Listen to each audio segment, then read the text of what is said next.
Your life as a paladin in D&D isn't just about shining armor and holy oaths. It's about the weight that settles in your bones with each life you take in the name of justice. I've served Torm for 20 years, delivered his judgment countless times, watched the light fade from hundreds of eyes. They call me Heaven's Executioner, whisper it when they think I can't hear. The younger paladins still believe our cause is righteous beyond question. They haven't yet felt how each execution makes your armor heavier, your prayers hollower. What happens when a paladin begins to question whether salvation and damnation might simply be two faces of the same divine hand? I still remember the weight of my first sword, not the physical weight, though that was considerable for a boy of 12 summers, but the weight of purpose that came with it, the weight of Torm's expectations. In our village, children were not named until they showed an aptitude, a calling that might serve the greater good. I was simply boy for 12 years. Then came the bandits, the fire, and the choice that would define me. I struck down a man twice my size with nothing but my father's rusted blade and a scream that felt torn from somewhere deeper than my lungs. The next morning, as smoke still rose from the charred remains of our neighbors' homes, the traveling cleric of Torm placed his hand upon my head and named me Aldrich. He who is old in wisdom, the cleric said, and fierce in protection. I wonder now if he saw something in me that day that I am only beginning to understand. Not wisdom or fierceness, but doubt disguised as devotion. The morning ritual remains unchanged after 20 years. I rise before the sun. I kneel facing east. I speak the litany of righteous duty as the first light breaks across the horizon. I feel the familiar warmth flow through my veins, the divine energy that marks me as Torm's chosen, his weapon, his judgment made flesh. I stand, and I don the armor that has grown heavier with each passing season, each passing campaign, each passing execution. The Order says the weight is an honor. The common folk whisper that it is the collective burden of souls I have sent to the afterlife. I believe it may simply be the accumulation of questions I dare not ask aloud. Today marks the beginning of what the Order calls a crusade of cleansing. We ride to the northern territories where a cult has taken root. They worship no demon or devil, which might make our task simpler, more righteous. Instead, they worship the spaces between stars, the silence between heartbeats. They believe the gods are not divine beings of purpose and power, but merely the first souls to awaken to the truth of the multiverse. Their heresy is subtle, philosophical, dangerous, the High Cleric says, because it sounds almost reasonable to the untrained ear.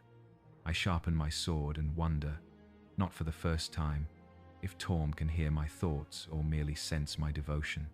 I wonder if he knows how many times I have killed in his name, and if the number pleases him. The younger paladins watch me with reverence as I prepare. Sir Aldrich never hesitates, they say. Sir Aldrich's faith is unshakable. They cannot see how my hand trembles slightly as I secure the last buckle of my breastplate, how I must clench my jaw to keep from screaming when I feel the familiar surge of divine power flow through me during morning prayers. They cannot know that every night, in the space between wakefulness and dreams, I see the faces of the slain, not in accusation or anger, but with a terrible understanding, as if they had expected me all along, as if Torm's justice was simply an inevitability they had accepted, while I, his instrument, still struggle to comprehend the weight of my purpose.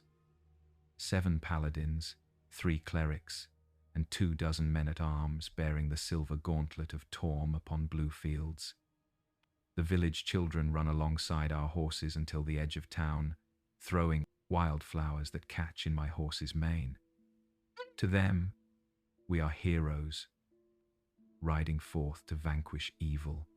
My stallion Oath seems to share their enthusiasm, prancing beneath me, as if eager for the journey ahead.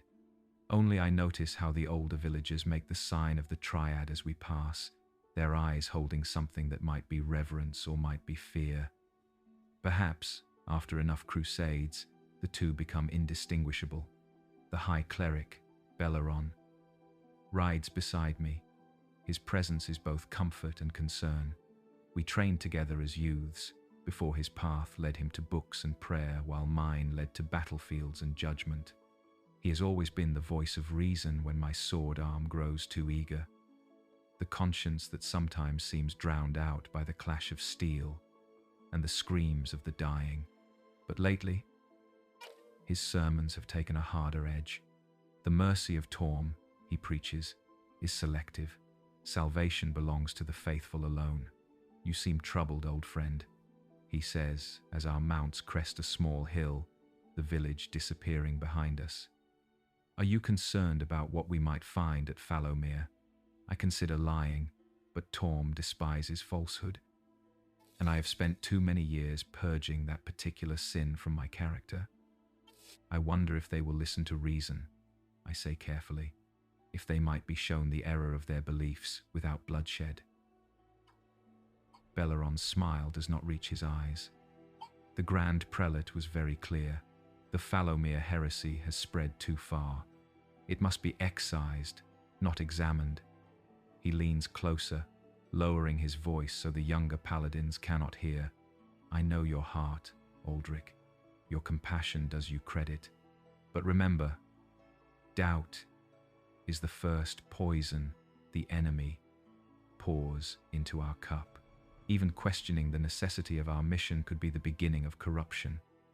I nod and straighten in my saddle, feeling the familiar weight of my armor, my vows, my certainty. Of course, Torm's will be done. The words taste like ash in my mouth. We make camp as the sun begins its descent.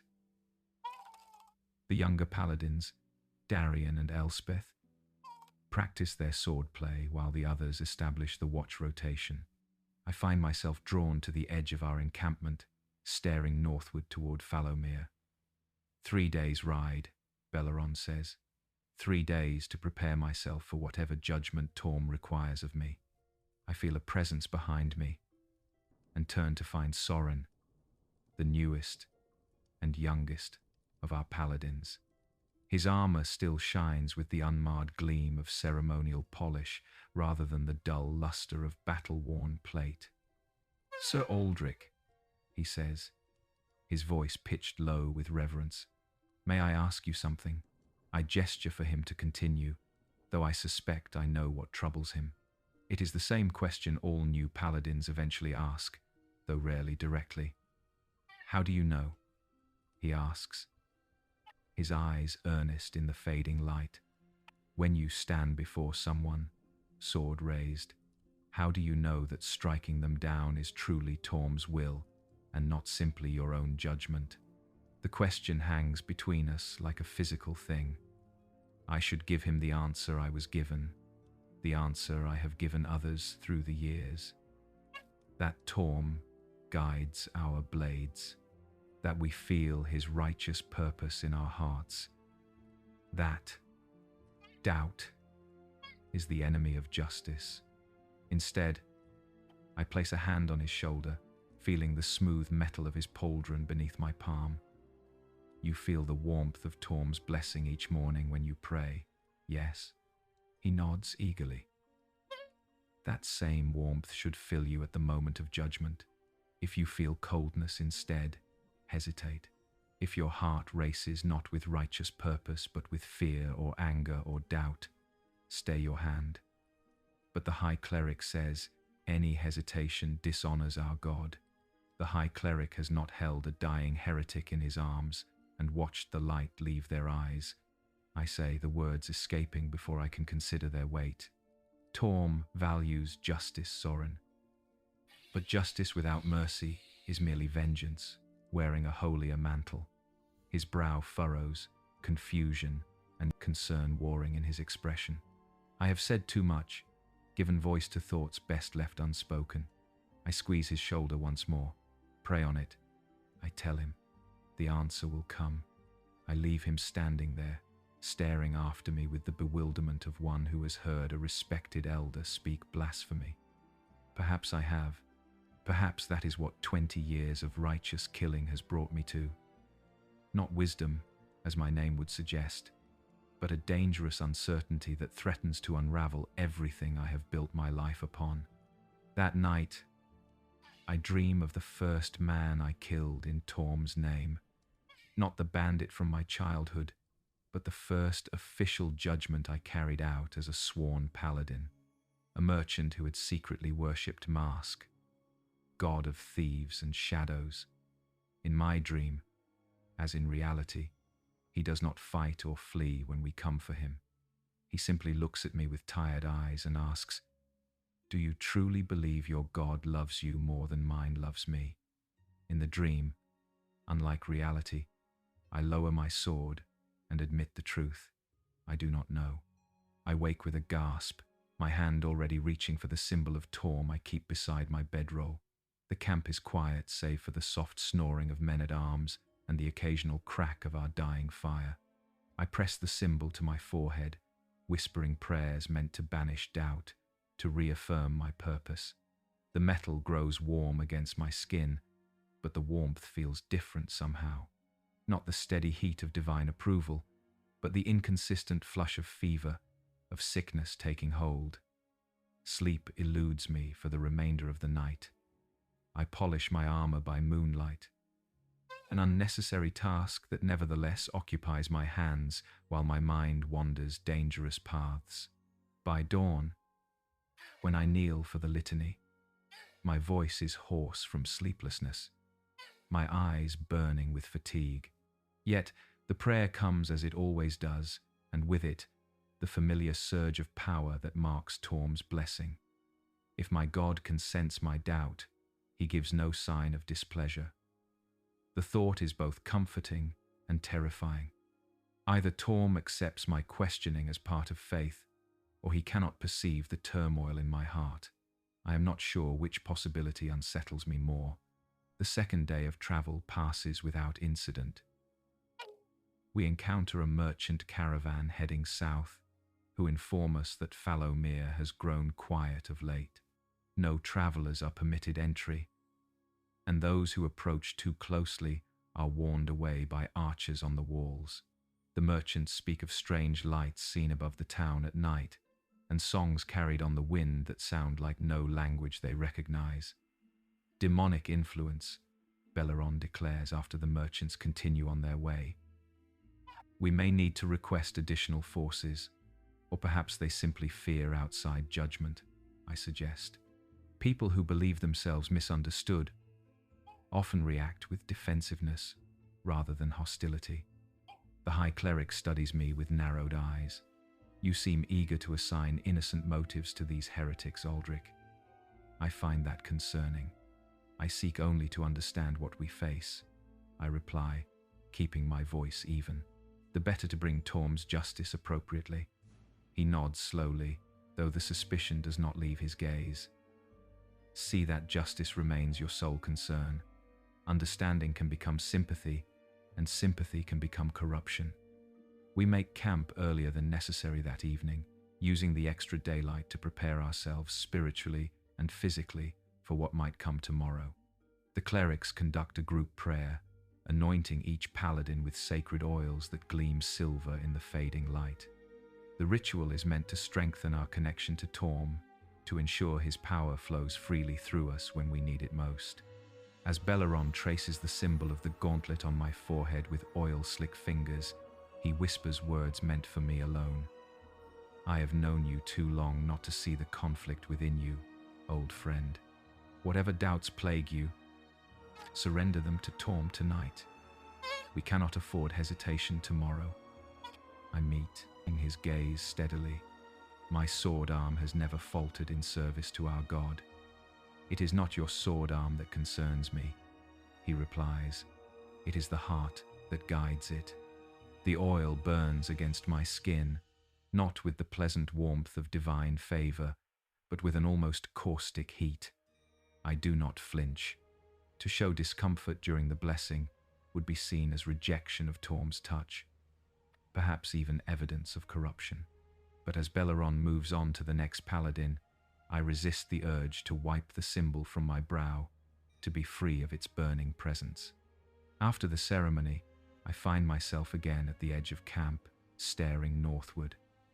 Falomir is close enough now that I can see the faintest glow of its lights against the darkening sky. Tomorrow we will judge. Tomorrow, I will either overcome my doubts or be overcome by them. A sound behind me breaks my contemplation. Soft footfalls approaching with deliberate slowness, a courtesy to avoid startling me. I turn to find Elspeth, the only female paladin among our company, standing a respectful distance away. Unlike young Soren, her armor bears the marks of combat, though fewer than mine. She has served Torm for 5 years, carried out 3 judgments personally, and assisted in a dozen more. "Might I join you, Sir Aldrich?" she asks. I gesture to the fallen log beside me, and she takes a seat, careful to leave appropriate space between us. Among Torm's paladins, physical proximity is discouraged except in battle or formal ceremonies. Touch can create bonds that compete with our devotion to divine purpose. Or so we are taught. What troubles you, Paladin Elspeth? I ask, though I suspect I know. The same thing troubles all of us who have killed in Torm's name more than once. The weight of certainty becomes harder to bear with each soul we send to judgment. "The merchant caravan," she says, surprising me. "Did you notice the children?" I had. 3 young ones, hiding in the wagons, peering out with curious eyes at our procession. What of them? They wore amulets, small wooden discs with a symbol carved into them, a circle with a dot in the center. I frown. I did not notice that detail. It is the sign of the Falomir faith. She continues. "The empty eye, they call it. It represents the void between stars, the space that exists when no one is watching." She hesitates. "My sister lives 2 days south of here. She writes to me occasionally. She mentioned this symbol appearing in her village as well. Understanding dawns. You fear your sister may have adopted this heresy." Elspeth nods, her profile rigid in the deepening twilight.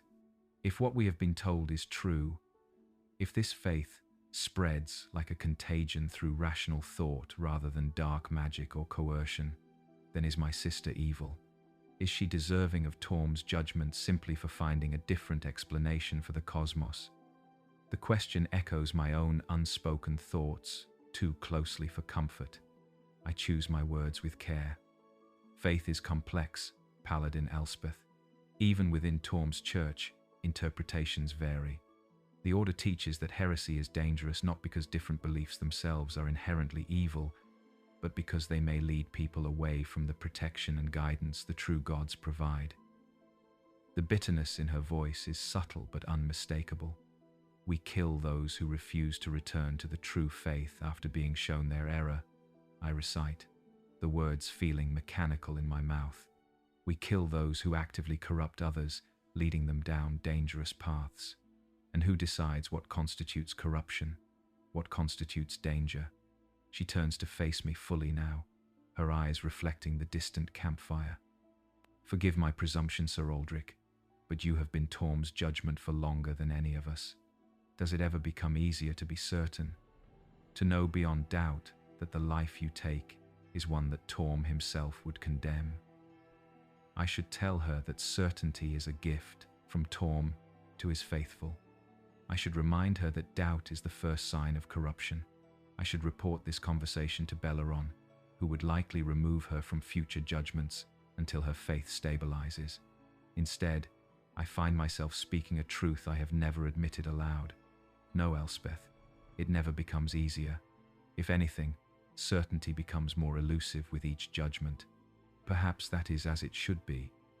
Perhaps the day we find it easy to kill in Torm's name is the day we should lay down our swords. She inhales sharply, clearly not expecting such candor. For a long moment, we sit in silence, the weight of unorthodox thoughts hanging between us like a physical presence. Finally, she speaks again, her voice barely above a whisper. "What will you do tomorrow, when we reach Fallowmere?" "What Torm requires of me," I answer.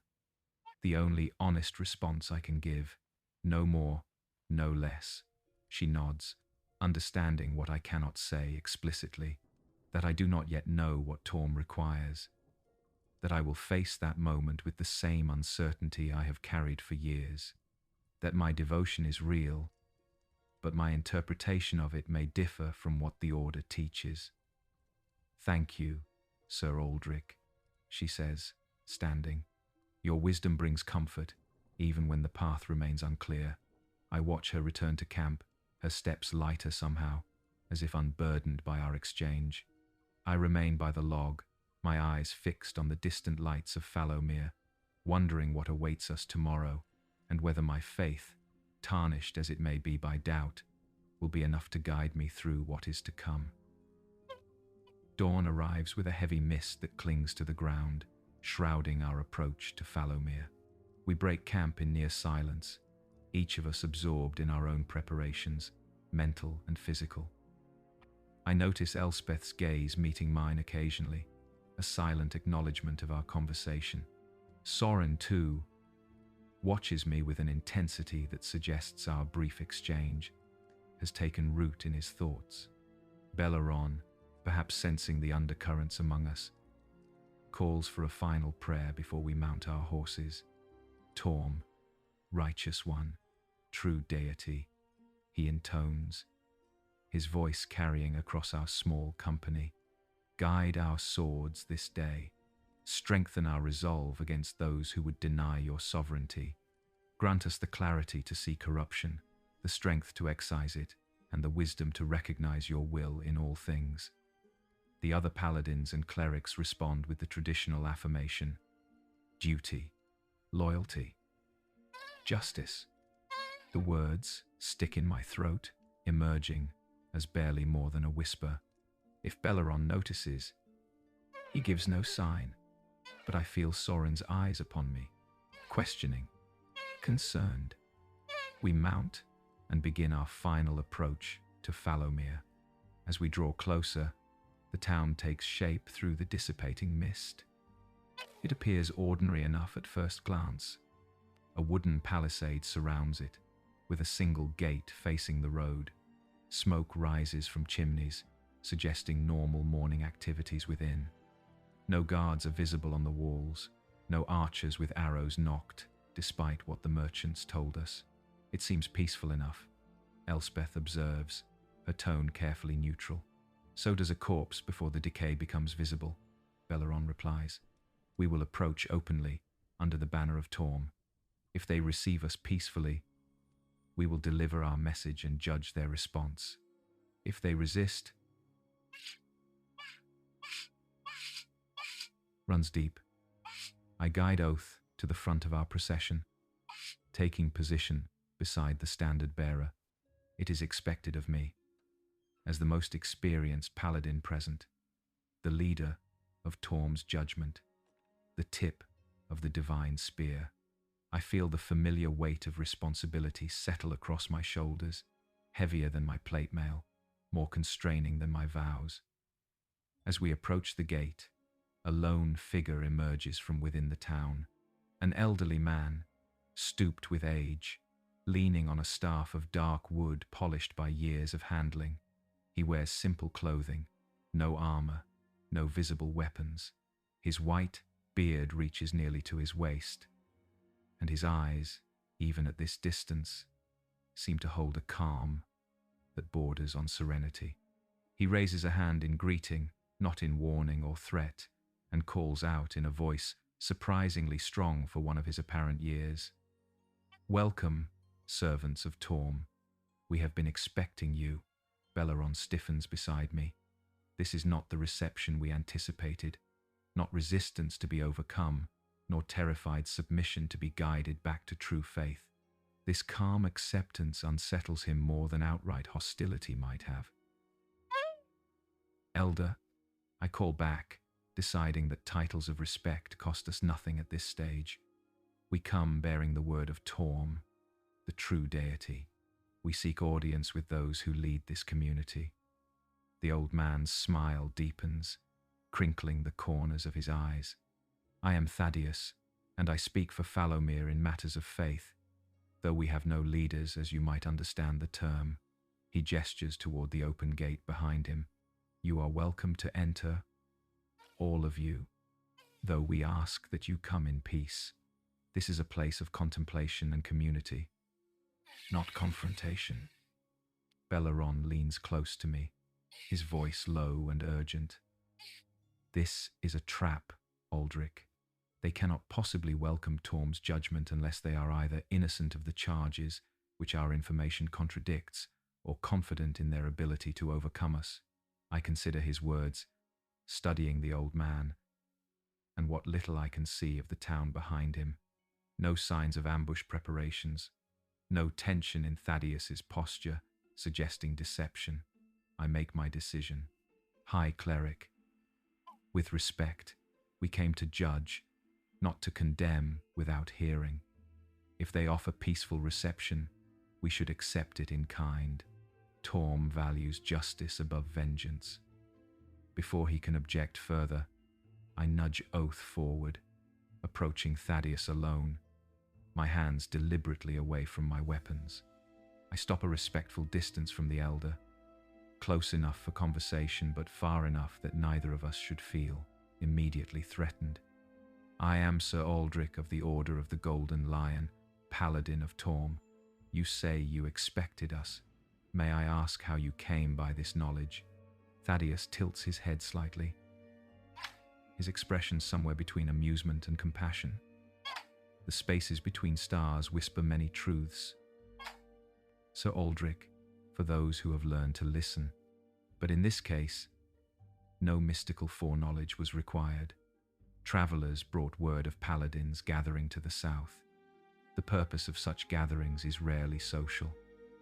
There is a gentle humor in his voice that catches me off guard.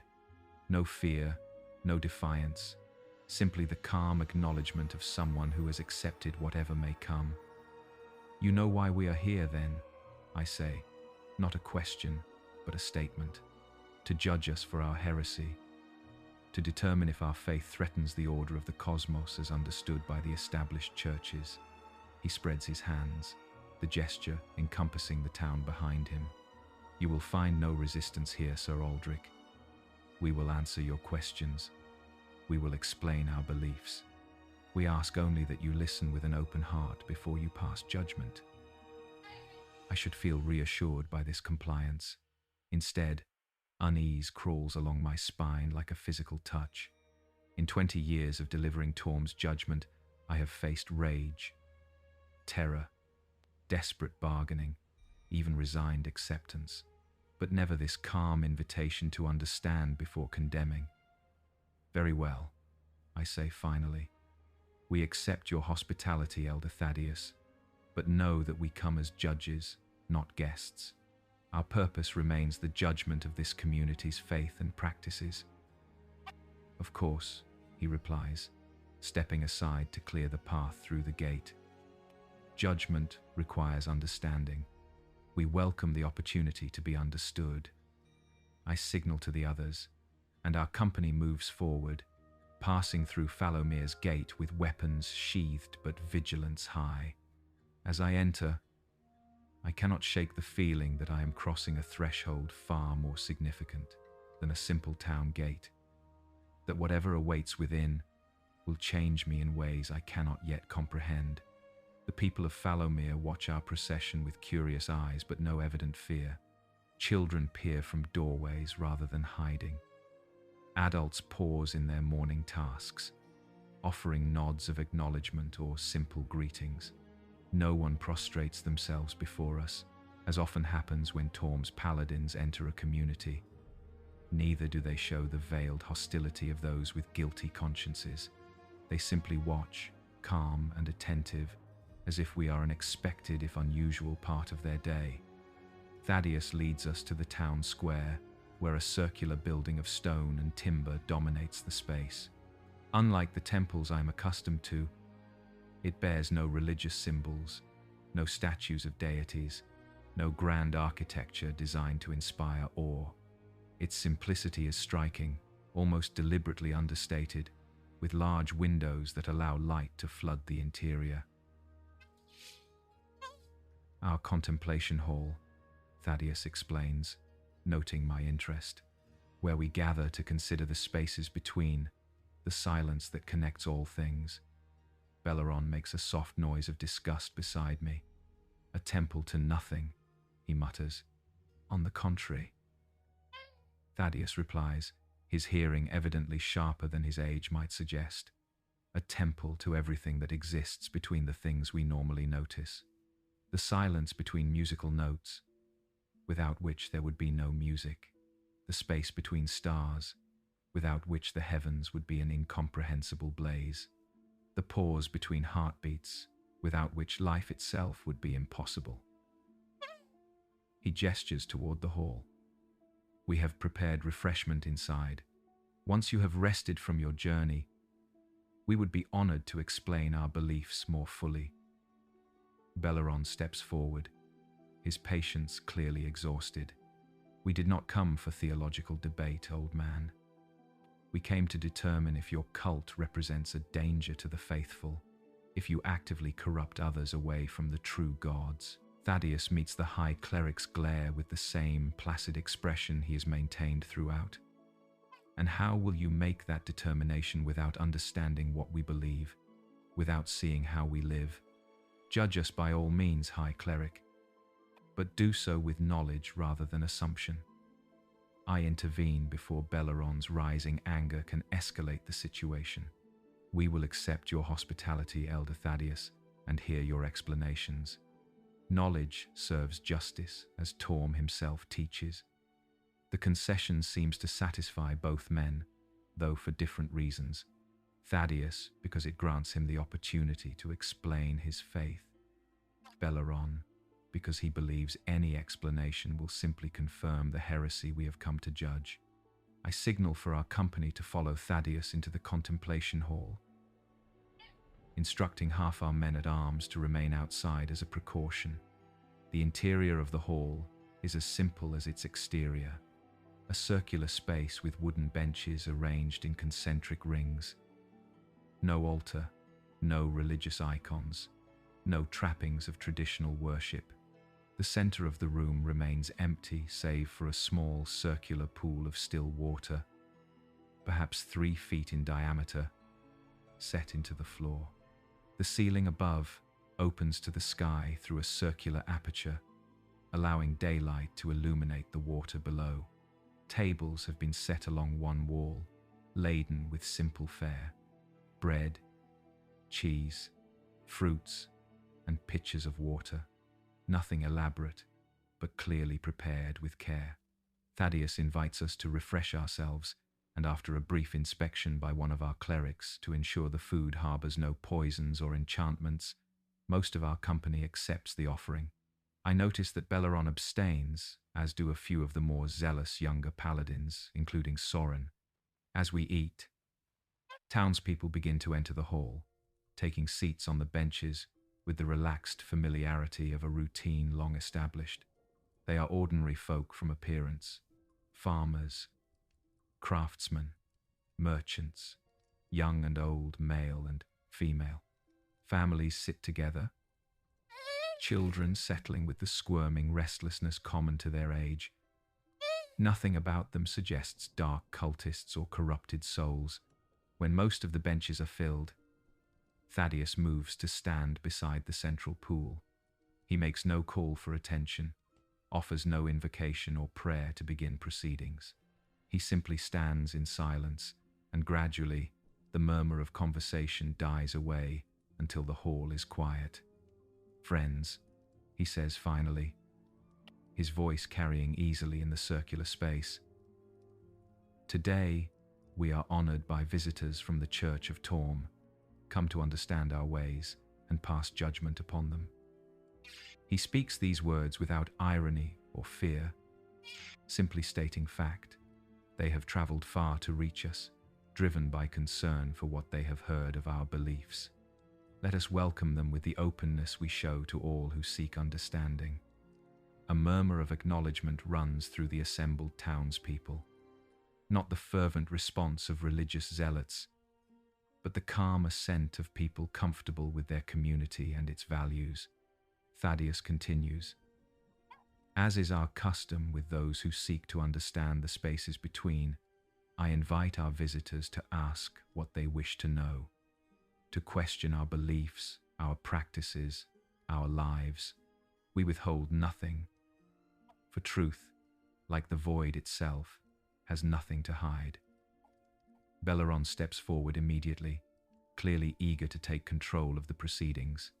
Let us dispense with pleasantries and address the heresy directly. You reject the sovereignty of the true gods. You teach that they are merely the first awakened souls, no more divine than any mortal might become. This undermines the very foundation of divine order. A ripple of confusion passes through the assembled townspeople. Thaddeus raises a hand, not in command but in gentle request for patience. High Cleric, I fear you have been misinformed about our teachings.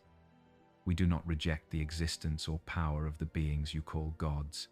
We acknowledge their might, their domains, their influence upon the world. We simply understand their nature differently. Explain, I interject, genuinely curious despite myself. Thaddeus gestures to the pool at the center of the room. Look into the water, Sir Aldrich. Tell me what you see. I approach cautiously, aware of Belleron's disapproving gaze following me.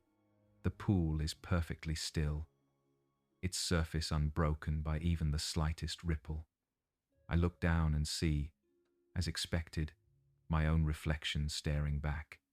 The familiar features rendered strange somehow by the perfect stillness of the water, by the context of this unusual temple. I see myself, I answer, looking back to Thaddeus. He nods, apparently satisfied with this simple response. Now place your hand in the water. Disturb the surface. I hesitate, sensing some deeper purpose to this demonstration, but comply. The cool water accepts my hand readily.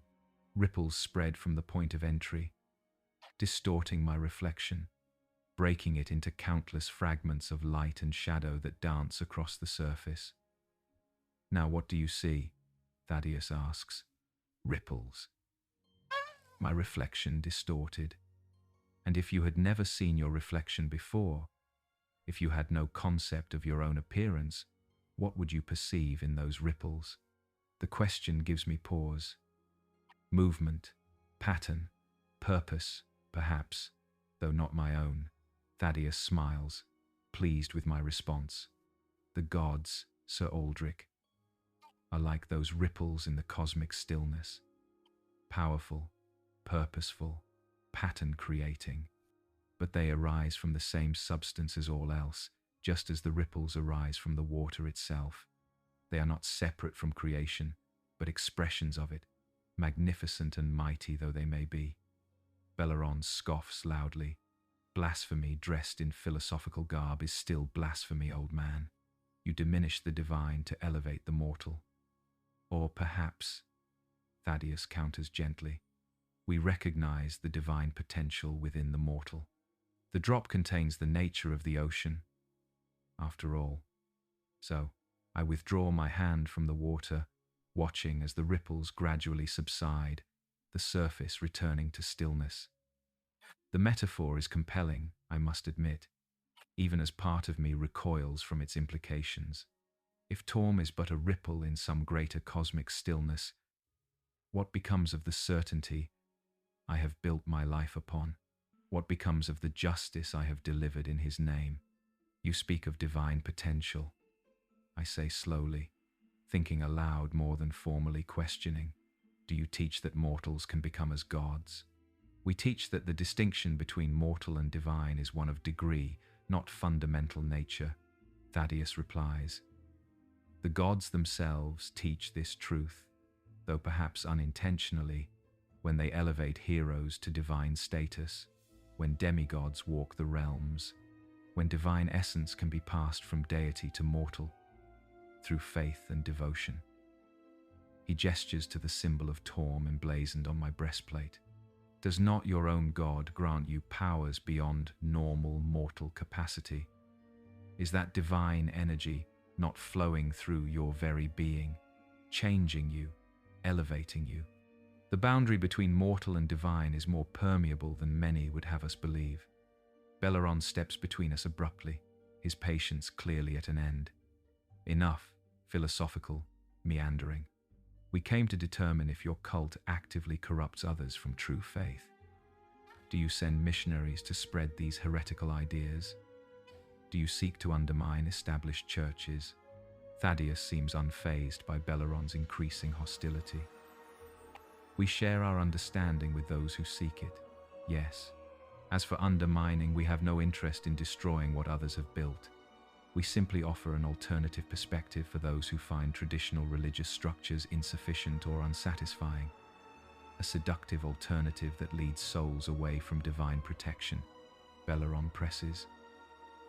That leaves them vulnerable to darker influences, without the shield of true faith. For the first time, I see a flash of something like irritation cross Thaddeus's serene features. You assume that your understanding of faith is the only one that provides protection, High Cleric. Yet, our community thrives. Our people live peaceful, ethical lives. We suffer no unusual incidents of tragedy or corruption. If our perspective leaves souls vulnerable, where is the evidence of that vulnerability? The challenge hangs in the air between them. Belleron's face darkens with barely suppressed anger. The corruption may be subtle, may manifest in ways not immediately apparent. That is the insidious nature of heresy. An interesting position, Thaddeus observes with gentle irony. That allows you to condemn what you cannot see evidence of. The tension in the hall rises palpably. I sense we are approaching a dangerous precipice. Belleron's hand has drifted to the hilt of his ceremonial mace, a gesture not lost on the townspeople, who shift uneasily on their benches. I must intervene before his righteous anger overrides his judgment. Elder Thaddeus, I say, deliberately using the respectful title, you have spoken of your beliefs. Now tell us of your practices. How do you worship, if not through devotion to specific deities? What rituals define your faith? Thaddeus turns from Belleron to address me once more, the tension in his posture easing slightly. We practice awareness, Sir Aldrich. Conscious attention to the spaces between moments, the silence between words, the void between stars. We gather here to sit in contemplation, to quiet our minds until we can perceive what exists beyond our normal awareness. He gestures to the hall around us. No grand rituals, no complex hierarchies, no elaborate offerings. Simply presence and attention. We believe that in the stillness, in the spaces between all things, lies a profound truth about the nature of existence itself. And what truth is that? I ask, genuinely curious despite myself. That separation is an illusion, he replies simply. That all things, all beings, even the gods themselves, arise from and return to the same fundamental substance. We call it the void, not as a thing of darkness or emptiness, but as the infinite potential from which all manifest reality emerges. Belleron makes a dismissive noise, but I find myself nodding slowly, understanding the concept even if I do not accept it. The idea resonates with certain mystical traditions within even Torm's church, though few would express it so boldly or publicly. You mentioned missionaries, I say, returning to Belleron's earlier point. How actively do you seek to spread these beliefs? We do not seek converts, if that is your concern, Thaddeus answers. Those who find their way to us do so because they are already questioning. already seeking something beyond traditional faith. We offer perspective, not proselytization. Yet your community grows, Belleron interjects. Reports speak of your influence spreading to surrounding villages, of the empty eye appearing in communities far from here. Thaddeus nods acknowledgement. Ideas spread of their own accord when they resonate with people's experiences. We do not force our understanding on anyone, but neither do we hide it. Those who find truth in our perspective naturally share it with others they care for. Is that not how all faiths grow? The exchange continues for some time. Belleron's questions growing increasingly pointed, Thaddeus's answers remaining calm but unyielding. I find myself observing more than participating, studying the faces of the assembled townspeople, searching for signs of fear, coercion, or the vacant devotion of those enthralled by dark powers. I find none. What I see instead are expressions of genuine belief, of thoughtful consideration, of community solidarity. As the questioning proceeds, I notice Elspeth watching me closely, gauging my reactions. Soren, too, seems more interested in my responses than in Thaddeus's answers. They are looking to me, I realize, for guidance in how to interpret what we are hearing, for an indication of what Torm's judgment should be in this unusual situation. The weight of that responsibility presses down upon me with renewed force. These younger paladins, still forming their understanding of faith and duty, will be shaped by the decisions I make here today. The thought is both humbling and terrifying. After nearly 2 hours of questioning, Belleron calls for a recess. He instructs our company to withdraw to the town square to confer privately. As we exit the contemplation hall, I catch a final glimpse of Thaddeus standing beside the central pool, watching us with eyes that seem to hold neither fear nor resentment, only a patient acceptance of whatever may come. In the square, Belleron wastes no time in pronouncing his judgment.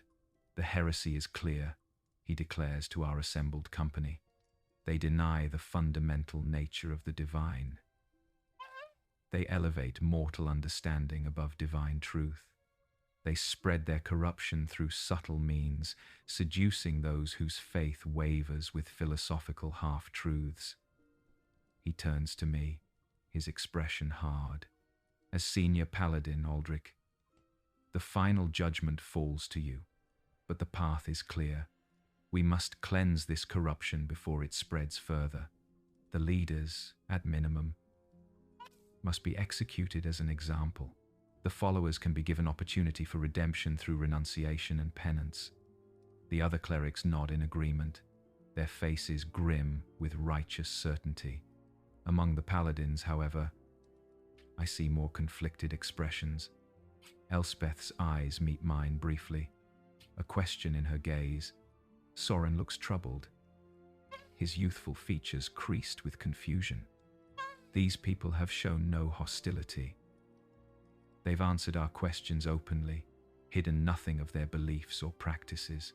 I have seen no evidence of dark powers, no signs of corruption or coercion among them. Not all corruption manifests in obvious ways. Belleron counters. This philosophical heresy is more insidious precisely because it does not rely on obvious evil. It undermines the very foundation of divine order while appearing reasonable, even enlightened. The question escapes me before I can consider its implications. For interpreting the cosmos differently than our doctrine teaches, Belleron's eyes narrow. We execute them for leading others astray, for placing souls at risk by denying them the protection of true faith, for creating a breach through which darker influences may eventually enter. His voice hardens. This is not a debate, Aldrich.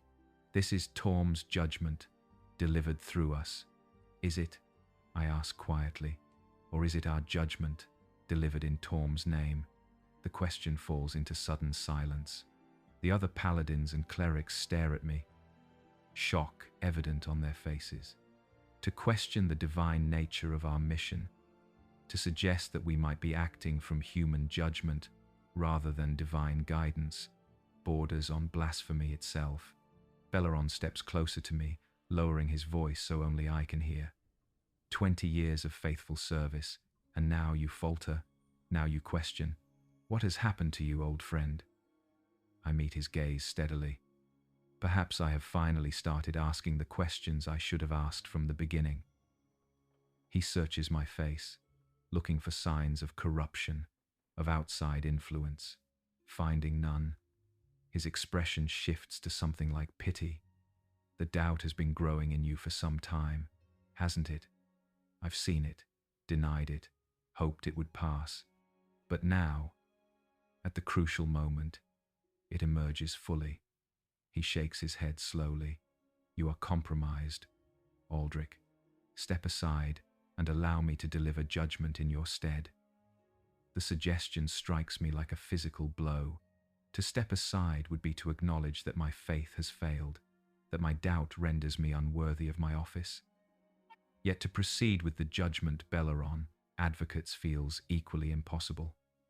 To condemn these people to death for beliefs that, while unorthodox, seem to harm no one, would be to betray everything I have come to understand about justice. I am saved from immediate response by the approach of a young woman from the town. She carries a tray with cups of water, offering refreshment as we deliberate. A simple courtesy, yet it highlights the mundane normality of these supposed heretics. They offer hospitality even as we discuss their fate. As she moves among us, distributing the cups, I notice something on her forearm, a small tattoo, partially visible beneath her sleeve. The empty eye symbol, but rendered differently than I had been led to expect. Not a void or an emptiness, but a circle with a single point at its center. The space between stars, yes, but also the stars themselves. Not an absence, but a relationship between presence and absence. The realization shifts something in my understanding. These people do not worship nothing, as Belleron suggests. They worship the relationship between all things, the interconnectedness that both separates and unites. It is unorthodox, certainly, but is it evil? Is it worthy of death? The young woman offers me a cup, which I accept with murmured thanks. Our eyes meet briefly, and I see in her gaze not the vacant devotion of the cultist nor the fearful submission of the oppressed, but simply the clear awareness of a person secure in her beliefs, in her community, in her place within the cosmos as she understands it. I turn back to Belleron, my decision crystallizing with sudden clarity. I will deliver judgment, I tell him, my voice steady despite the turmoil within. As is my duty as senior Paladin. Relief crosses his features, followed quickly by suspicion as he studies my expression. And what judgment will you deliver, Aldrich? The one Torm guides me to. I reply, deliberately ambiguous. Gather the company. We return to the hall. He hesitates, clearly, unsatisfied with my response, but ultimately nods. The chain of command within our order is clear. The senior Paladin's judgment, once given, can be appealed to higher authorities, but not overruled in the moment by those of lesser rank. As our company reassembles, I feel the weight of every eye upon me. The clerics and more zealous paladins expect me to pronounce the harsh judgment Belleron has advocated. Elspeth, Soren, and a few others watch with uncertainty, perhaps hope. The fate of an entire community rests upon the words I will speak, upon the interpretation of divine will I choose to enforce.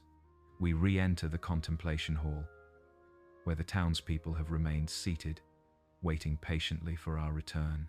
Thaddeus stands as we enter, his expression questioning but not fearful. He knows what is at stake as well as I do. I step forward, separating myself from our company, placing myself between my fellow servants of Torm and the community we have come to judge. The symbolism of the position is not lost on anyone present. Belleron's sharp intake of breath behind me speaks volumes about his recognition of what I am about to do. People of Fallowmere, I begin, my voice carrying across the hushed hall. We came here to judge your faith, to determine if it represents corruption that must be cleansed for the greater good of the realms. I pause, feeling the familiar warmth of Torm's presence within me. Not the fierce heat of righteous battle I have known so often, but something gentler, steadier, a warmth like morning sunlight rather than consuming fire. I have listened to your elders speak of your beliefs. I have observed your community, your interactions, your devotion to your understanding of cosmic truth. Another pause, a deep breath, and I find no corruption to be cleansed. The pronouncement falls into profound silence. Behind me, I hear Belleron's hiss of outrage, the murmur of confusion among some of our company, and the soft sigh of relief from others, likely including Elspeth. Your beliefs are unorthodox, I continue, speaking now directly to Thaddeus, and they challenge the established understanding of divine nature, but they do not promote harm, coercion, or domination. They do not call upon dark powers or destructive forces. They simply offer a different perspective on the relationship between mortal and divine, between manifest reality and the mystery that underlies it. I turn partly, addressing both the townspeople and my own company now. Torm stands for justice, loyalty, and duty. Justice does not demand the punishment of peaceful difference. Loyalty does not require blind adherence to doctrine at the expense of compassionate understanding. Duty calls us to protect the innocent, not to persecute the merely unconventional. Belleron steps forward, his face flushed with anger. This is not your judgment to make alone, Aldrich. You overstep your authority. No, High Cleric, I reply calmly. As senior Paladin, the final determination of Torm's judgment in this mission falls to me. You may appeal my decision to the Grand Prelate upon our return, but you cannot override it here and now. His hand moves to his mace, a gesture that sends a ripple of tension through both our company and the assembled townspeople. And if I believe your judgment is compromised, if I believe you have fallen under the influence of this heresy yourself, the accusation hangs in the air, dangerous and volatile. If accepted by the other paladins and clerics, it could justify immediate action against both me and the townspeople. The moment balances on a knife's edge.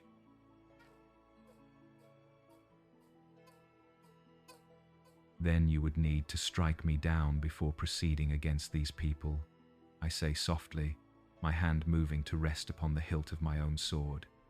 And ask yourself, High Cleric, what that action would say about your own interpretation of Torm's will. For a long, tense moment, we stand facing each other. The culmination of 20 years of shared service and diverging understanding. Then, unexpectedly, Elspeth steps forward to stand beside me.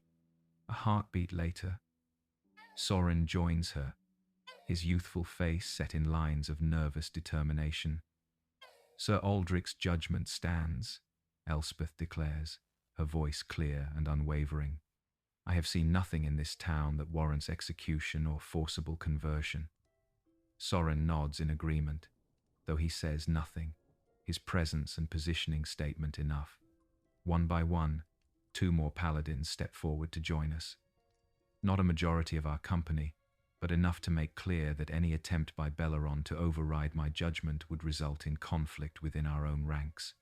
The High Cleric sees this reality as clearly as I do. With visible effort, he masters his anger, his hand falling away from his weapon. The Grand Prelate will hear of this, he says, his voice tight with suppressed emotion. Your career is finished, Aldrich. Your position within the Order forfeit. Perhaps, I acknowledge, but my soul remains my own, and my understanding of Torm's justice intact. I turn back to Thaddeus, who has watched this exchange with a calm that borders on compassion. Elder, your community is free from our judgment. Continue in peace, with the understanding that other representatives of established faiths may not reach the same conclusion I have. He bows slightly, accepting both the judgment and the warning. We are grateful for your wisdom, Sir Aldrich, and for your courage in following your deepest understanding, rather than the easier path of conformity. His eyes, ancient and knowing, hold mine. The space between certainty and doubt is where true wisdom often resides. The observation strikes closer to my experience than he could possibly know. I incline my head in acknowledgement, but offer no further comment. The philosophical implications of this encounter will require long contemplation in the days to come. We take our leave, I announce, both to the townspeople and to our own company. Our mission is concluded. As we exit the hall, the division within our ranks is physically manifest. Belleron leads those who disagreed with my judgment, walking several paces ahead. Elspeth, Soren, and the others who supported me follow behind. The men-at-arms, wisely, maintain a neutral position, their loyalty to the order rather than to any individual within it. We depart Fallowmere in silence, the weight of what has transpired hanging heavy in the air between us. As we pass through the gate, I glance back at the town that has changed the course of my life, my faith, my understanding of divine purpose. Thaddeus stands watching our departure, his expression neither triumphant nor resentful, simply present and aware. He raises a hand in farewell, a gesture I return before turning my attention to the road ahead. That evening, we make camp several miles from Fallowmere. The tension within our company has not dissipated.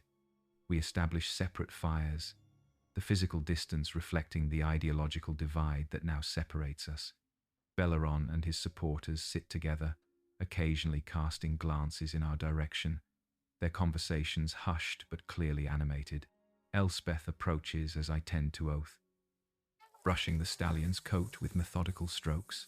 "What happens now?" she asks quietly. I continue the brushing, finding comfort in the familiar routine. Belleron will report to the Grand Prelate. There will be an inquiry, possibly a formal trial.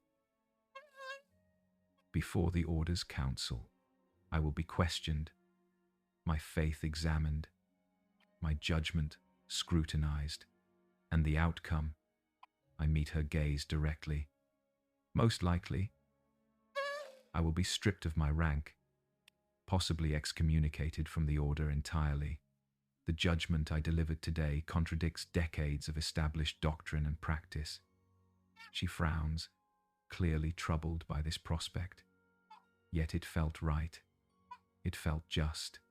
More just than executing those people for beliefs that harm no one.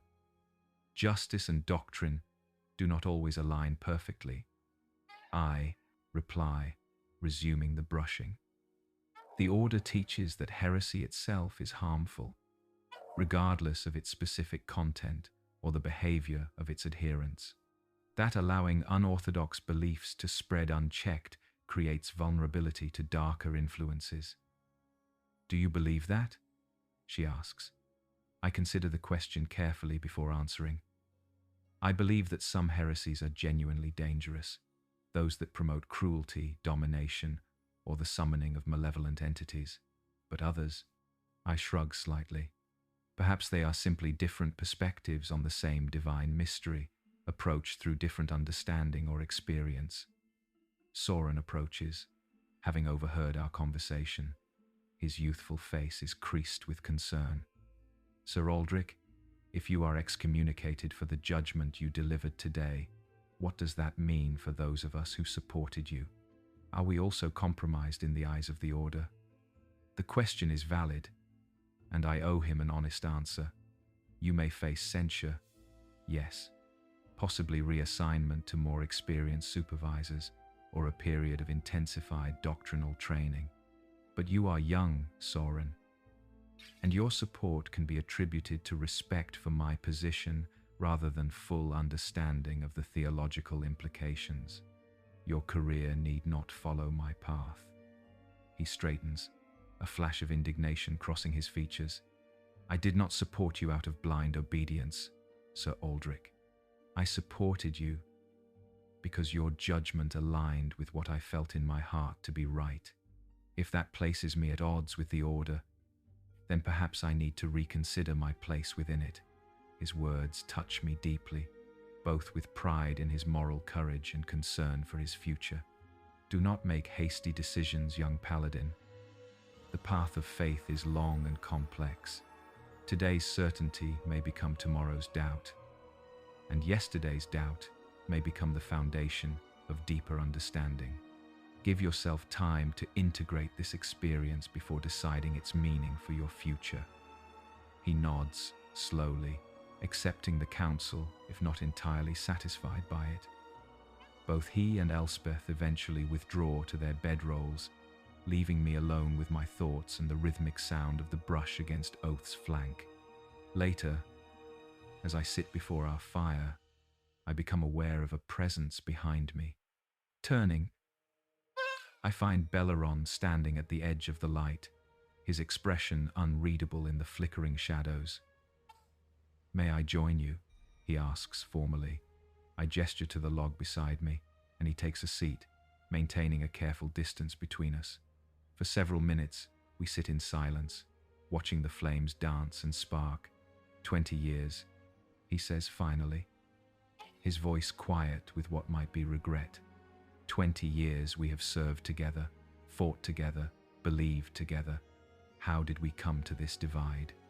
I consider his question, searching for an answer that honors both our shared history and our present disagreement.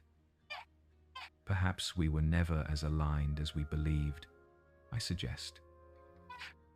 Perhaps my doubts were always there, suppressed beneath duty and certainty, waiting for the right moment to emerge. Or perhaps you have simply lost your way, he counters, though without the anger of earlier. Perhaps the weight of judgment has worn away your conviction, leaving you vulnerable to philosophical seductions that would have never swayed you in your younger years. It is a perspective I cannot entirely dismiss. The years have indeed worn upon me, the accumulation of lives judged and ended in Torm's name, a burden that grows heavier with each campaign. But is that erosion of certainty a weakening of faith, or its maturation into something more nuanced? Do you truly believe those people deserved death, Belleron? I ask, genuinely curious about his perspective.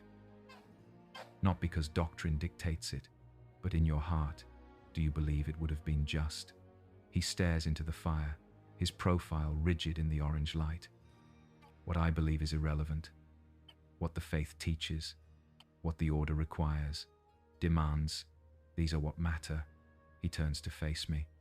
The moment we place our personal judgment above established doctrine, we open the door to chaos. Each paladin deciding for themselves what constitutes justice, what represents corruption. How can the faithful rely upon us if our judgments vary with individual interpretation? The question is valid, the concern legitimate.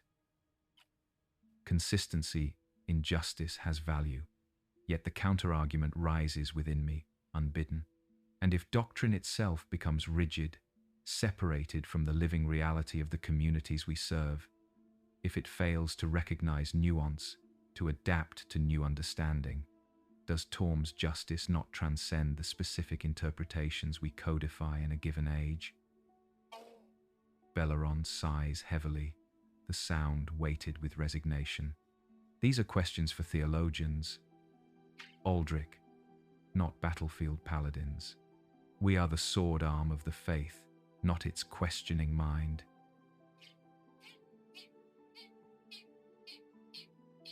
Yet we are the ones who deliver judgment, I reply. We are the ones who must live with the consequences of our actions, must look into the eyes of those we condemn, and know with certainty that our judgment is just. He stands abruptly, clearly unwilling to continue a debate that can have no resolution between us. The order will decide whether your interpretation, or mine, better represents Torm's will. Until then, we have a journey to complete and a chain of command to maintain, compromised though it may be. I nod, accepting this practical reality. We return to the temple together, as duty requires. What comes after will unfold as it must.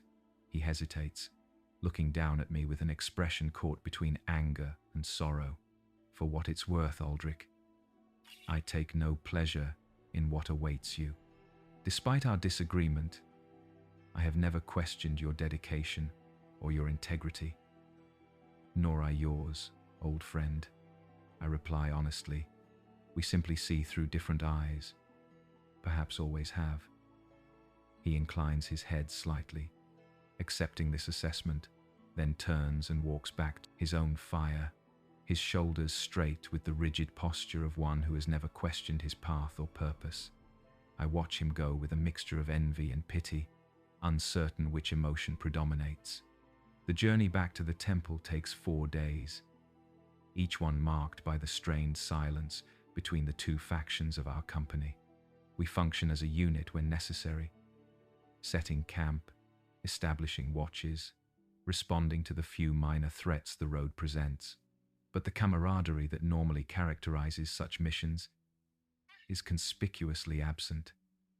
On the final night before reaching the temple, I find myself unable to sleep. I sit at the edge of camp, staring up at the stars scattered across the night sky. The empty eye, they called it in Falomir, the space between stars. Yet it is not empty at all, but filled with distance, with relationship, with the vast unknown that connects all points of light. I hear soft footsteps approaching and turn to find Soren, his youthful face solemn in the moonlight. May I ask you something, Sir Aldrich? I gesture for him to sit beside me. Of course. He settles on the ground, drawing his knees up to his chest, suddenly seeming very young despite his paladin's armor and sword. How do you know when to follow doctrine and when to follow your heart? How do you determine which interpretation of Torm's will is the true one? It is the essential question, the one that has haunted me for years, that has brought me to this precipice of faith and doubt, certainty and questioning. I owe him an honest answer, even if it offers little comfort. I don't know. Soren, I admit. I only know that Torm values justice above all, and justice must be tempered with mercy, with understanding, with recognition of the complex reality of the souls we judge. Beyond that, each of us must find our own path through the wilderness of interpretation and application. He nods slowly, digesting this inadequate response. And if the order determines that your interpretation was false, that you failed in your duty as Torm's judgment. I look up at the stars again, at the spaces between them, at the vast pattern they collectively create. Then I will accept that judgment, as I have accepted all duties laid upon me through the years. But I will not regret the choice I made at Falomir, even if it costs me everything I have built my life upon. Soren sits with me in silence for some time after that, both of us contemplating the stars and what lies between them, the visible and the invisible, the known and the mysterious. Eventually, he returns to his bedroll, leaving me alone with the night sky and the questions that have no simple answers. Morning brings us within sight of the temple, its white stone walls gleaming in the early light. The symbol of the gauntlet visible even at this distance. Once, the sight filled me with pride, with certainty, with the comfortable knowledge of belonging to something greater than myself. Now, I view it with more complicated emotions. It remains my home, my purpose, the foundation of my adult life, yet I approach it now as a heretic might, uncertain of my welcome, aware that within those walls awaits judgment rather than comfort. As we draw closer, I notice unusual activity at the gates, more guards than normal, and a formal welcoming party assembled to receive us. Word of our mission's outcome has preceded us, likely via magical communication between Belleron and the temple authorities. They're waiting for you, she observes quietly. So it seems, I reply, maintaining an outward calm I do not entirely feel. What will you do?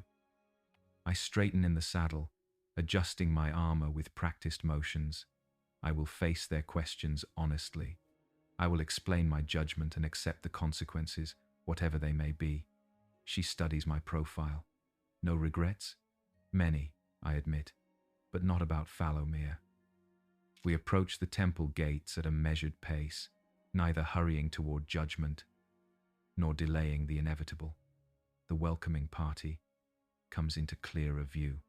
At its center stands the Grand Prelate himself, Vorin Brighthammer, resplendent in ceremonial armor that gleams with enchantment and religious significance.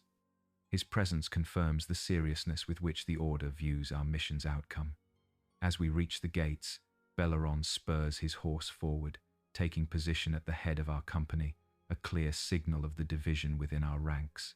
I remain where I am, neither challenging his assumption of leadership nor attempting to hide behind others. The time for concealment or evasion has long passed.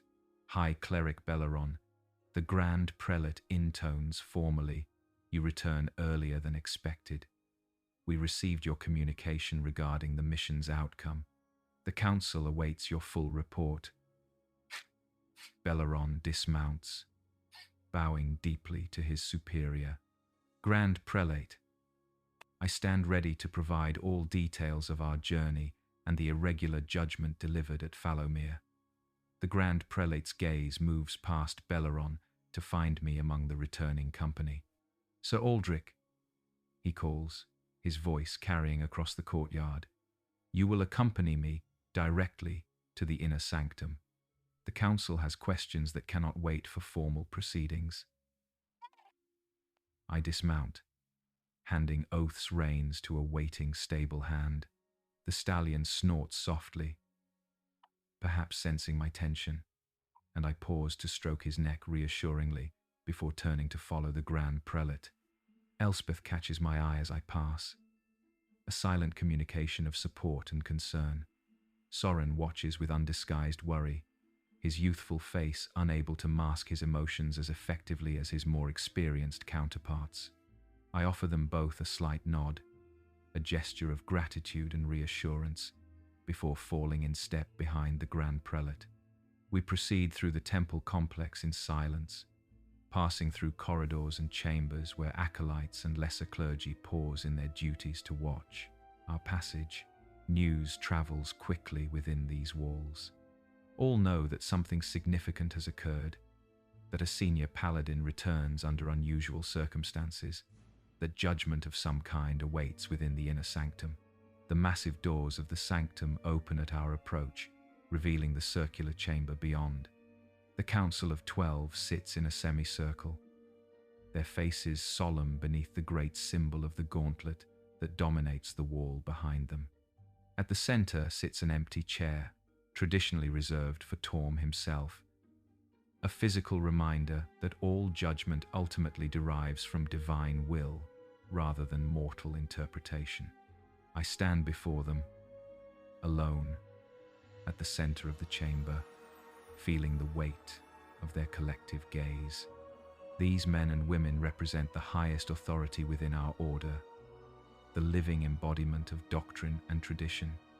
They have dedicated their lives to the interpretation and application of Torm's teachings, and now they will judge whether my actions at Fallowmere represent heresy or enlightenment. The Grand Prelate takes his place among them, leaving me standing alone before the semicircle of authority. Elder Magistrate Donal, the eldest member of the council, speaks first, his voice cracking with age but clear with purpose. "Sir Aldrich of the Order of the Golden Lion, you stand before us accused of dereliction of duty, of failing to deliver righteous judgment against identified heresy. of undermining established doctrine through personal interpretation. How do you answer these charges? I meet his rheumy gaze steadily. I delivered the judgment. I believed Torm guided me to deliver, Elder Magistrate. I found no corruption in Fallowmere that warranted cleansing, no evil that required eradication. I saw a community of peaceful people with unorthodox beliefs but harmful actions toward none. Magistrate Seraphina, a formidable woman whose reputation for doctrinal precision is legendary within the order, leans forward. The heresy itself is the corruption, Sir Aldrich. Their denial of the fundamental nature of divinity, their elevation of mortal understanding above divine truth. These are corruptions of faith that require correction by force, if necessary. With respect, Magistrate, I reply carefully, I saw no evidence that their beliefs led to harmful actions or opened them to darker influences. They live peaceful, ethical lives. They neither worship demons nor practice forbidden arts. So you admit that they reject the sovereignty of the true gods, Elder Donald presses, that they teach that divine beings are merely the first awakened souls, no more inherently divine than any mortal might become. I consider my answer carefully, aware that Belleron has already provided his version of Thaddeus's teachings. They understand the nature of divinity differently than our doctrine teaches. Yes, they see the gods as magnificent expressions of the same fundamental essence that comprises all existence, rather than as beings entirely separate from and superior to creation. A murmur runs through the council at this explanation. The explanation, Magistrate Corvin, known for his military approach to theological matters, speaks next. And you did not consider this fundamental rejection of divine sovereignty sufficient cause for judgment, for cleansing of the heretical leadership at minimum? I considered it cause for conversation, for understanding, for evaluation of whether actual harm resulted from this different perspective. I answer, finding no harm, I saw no justification for violence. The harm is to the cosmic order itself, Seraphina insists, to the proper relationship between mortal and divine. Such heresies spread, Aldrich, contaminating the faith of others, weakening the barriers between realms, creating vulnerability to darker influences that these simple villagers may not even perceive. I take a deep breath, knowing that my next words may well seal my fate within the order. With profound respect, Magistrate Seraphina, I have come to question whether our understanding of these matters is as definitive as we have always believed. The cosmos is vast, the nature of divinity complex. Is it not possible that our doctrine, developed over centuries by mortal minds, might contain limitations or misunderstandings? The silence that follows this statement is absolute. I have given voice to the ultimate heresy within our order, the suggestion that doctrine itself might be imperfect, that our understanding of divine will might be limited by our mortal perspective. The Grand Prelate rises slowly from his seat, his expression unreadable. You question the foundations of our faith, Sir Aldrich, the teachings passed down through generations, confirmed through divine communion, proven through the efficacy of our prayers and powers. I question not the faith itself, Grand Prelate, but our mortal interpretation of it, I clarify, though the distinction may mean little to those before me. I question whether Torm's justice is truly served by executing those who understand divinity differently, but live in peace and harmony with their neighbors. He approaches me slowly, his ceremonial armor glinting in the light that streams through the high windows of the sanctum. When he speaks again, his voice is lower, meant for my ears primarily, though the acoustics of the chamber ensure the council hears as well. You have served faithfully for 20 years, Aldrich. Your dedication to Torm's justice has never been questioned. Your courage in battle is legendary among the younger paladins. What has brought you to this precipice? What darkness has taken root in your heart that you now question the very foundations of our order? The question is asked with genuine concern rather than accusation, which makes it all the more difficult to answer. I search for words that might convey the gradual shift in my understanding, the slow accumulation of doubts and questions that has led me to this moment. Not darkness, Grand Prelate, but perhaps a different quality of light. Each judgment I have delivered in Torm's name has weighed upon me, has forced me to question what truly constitutes justice in the eyes of our God. Each face I have seen in the moment of death has asked me, silently, whether this was truly necessary, truly righteous, truly Torm's will, or merely our interpretation of it, the symbol of Torm's ultimate authority. We teach that Torm values justice above all, that mercy tempers judgment, that duty serves a higher purpose than mere obedience to doctrine. At Fallowmere, I found myself unable to reconcile these teachings with the judgment Belleron advocated. I could not find justice in executing peaceful people for beliefs that harmed none. The Grand Prelate studies me for a long moment, his eyes searching mine for signs of corruption, of outside influence, of the weakness that might explain my deviation from expected judgment. Finding none, he sighs heavily, a sound weighted with something like resignation. You speak with conviction, Aldrich, and with the same integrity that has marked your service through the years. Yet your judgment at Fallowmere cannot stand unchallenged. To allow it would set a precedent that undermines the Order's authority, that suggests each Paladin might interpret Torm's will according to personal conscience rather than established doctrine. He turns to address the council. I propose the following. Sir Aldrich will be relieved of his duties pending a full investigation of the Fallowmere heresy. A second mission will be dispatched, led by Paladin Commander Varys, to reassess the situation and deliver judgment according to established protocol. Upon their return, the council will determine whether Sir Aldrich's judgment was justified or represents a failure of faith requiring formal censure. The council members exchange glances, a silent communication passing between them. Eventually, Elder Donal nods, speaking for the group. We accept this proposal, with one addition. Sir Aldrich will surrender his arms and armor to the Temple Armory until this matter is resolved.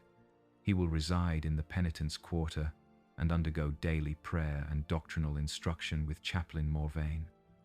The conditions are harsh, but not unexpected. The Penitence Quarter houses those whose faith has faltered, who require intensive spiritual guidance to return to orthodoxy.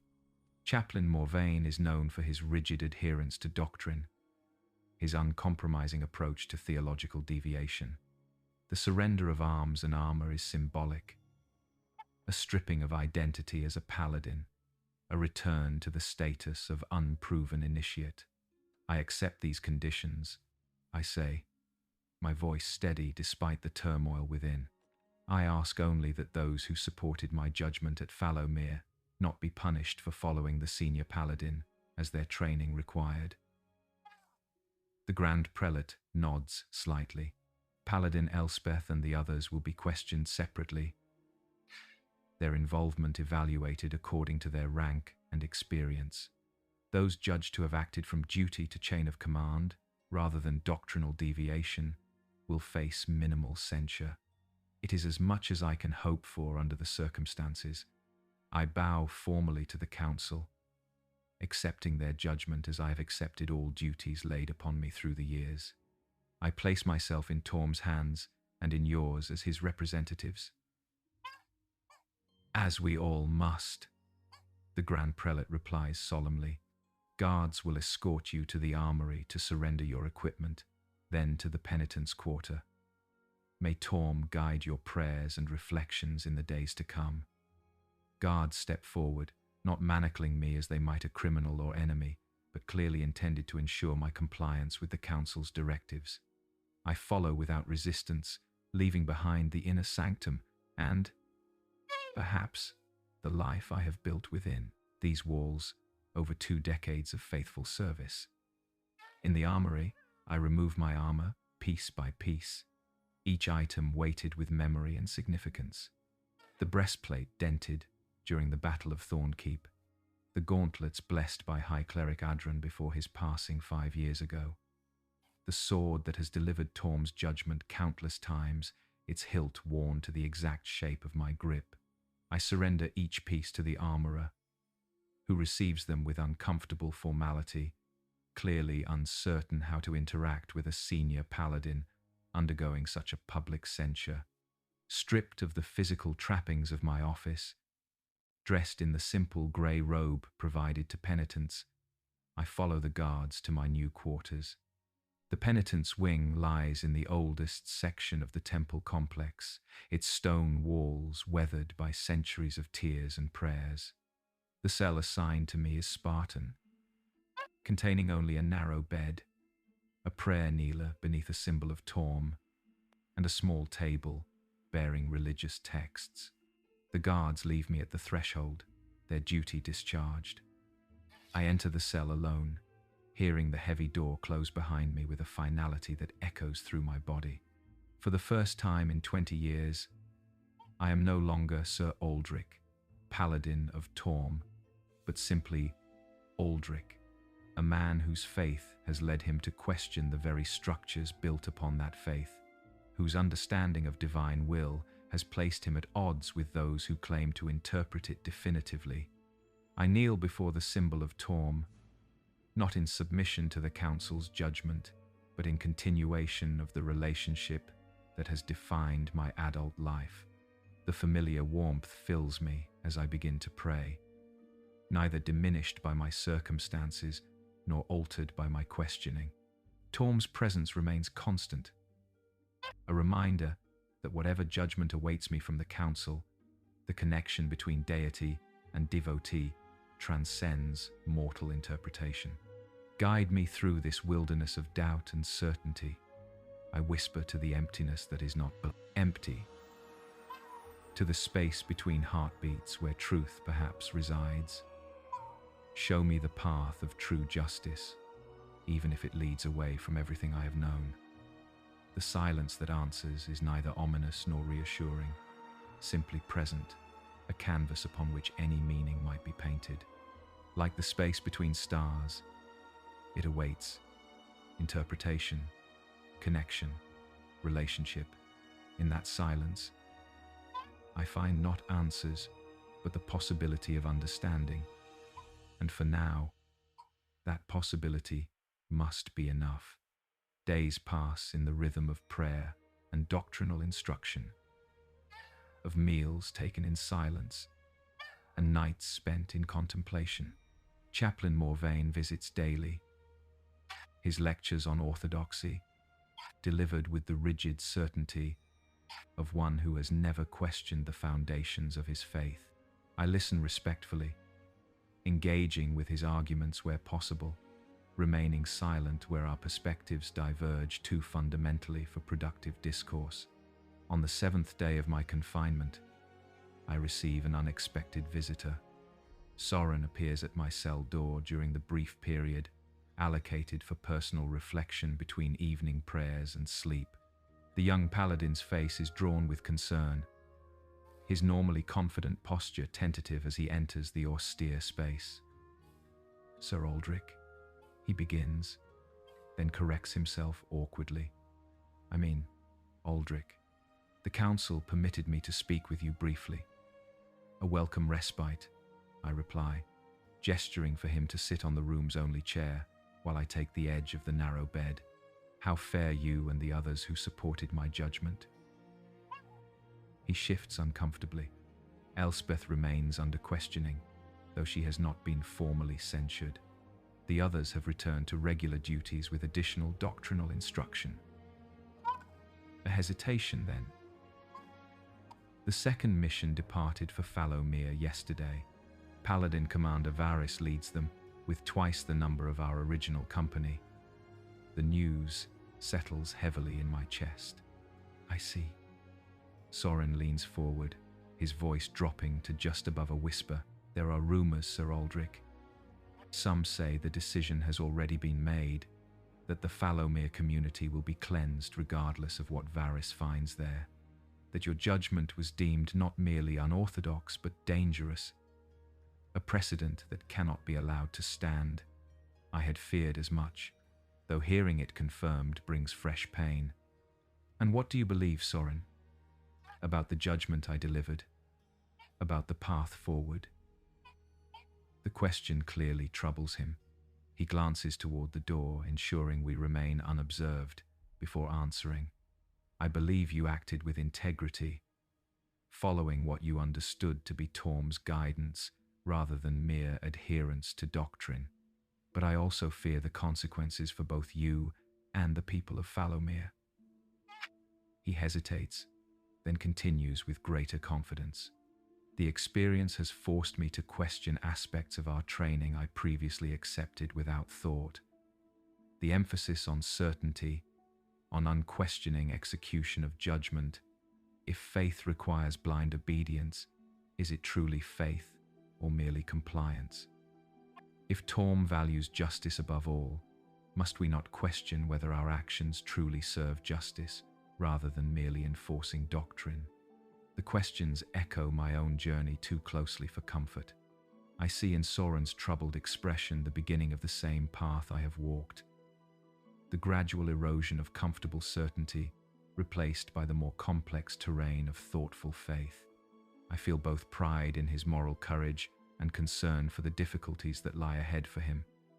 These questions have no simple answers, Soren, I tell him gently. Each of us must find our own path through the wilderness of interpretation and application. But know this, questioning is not faithlessness.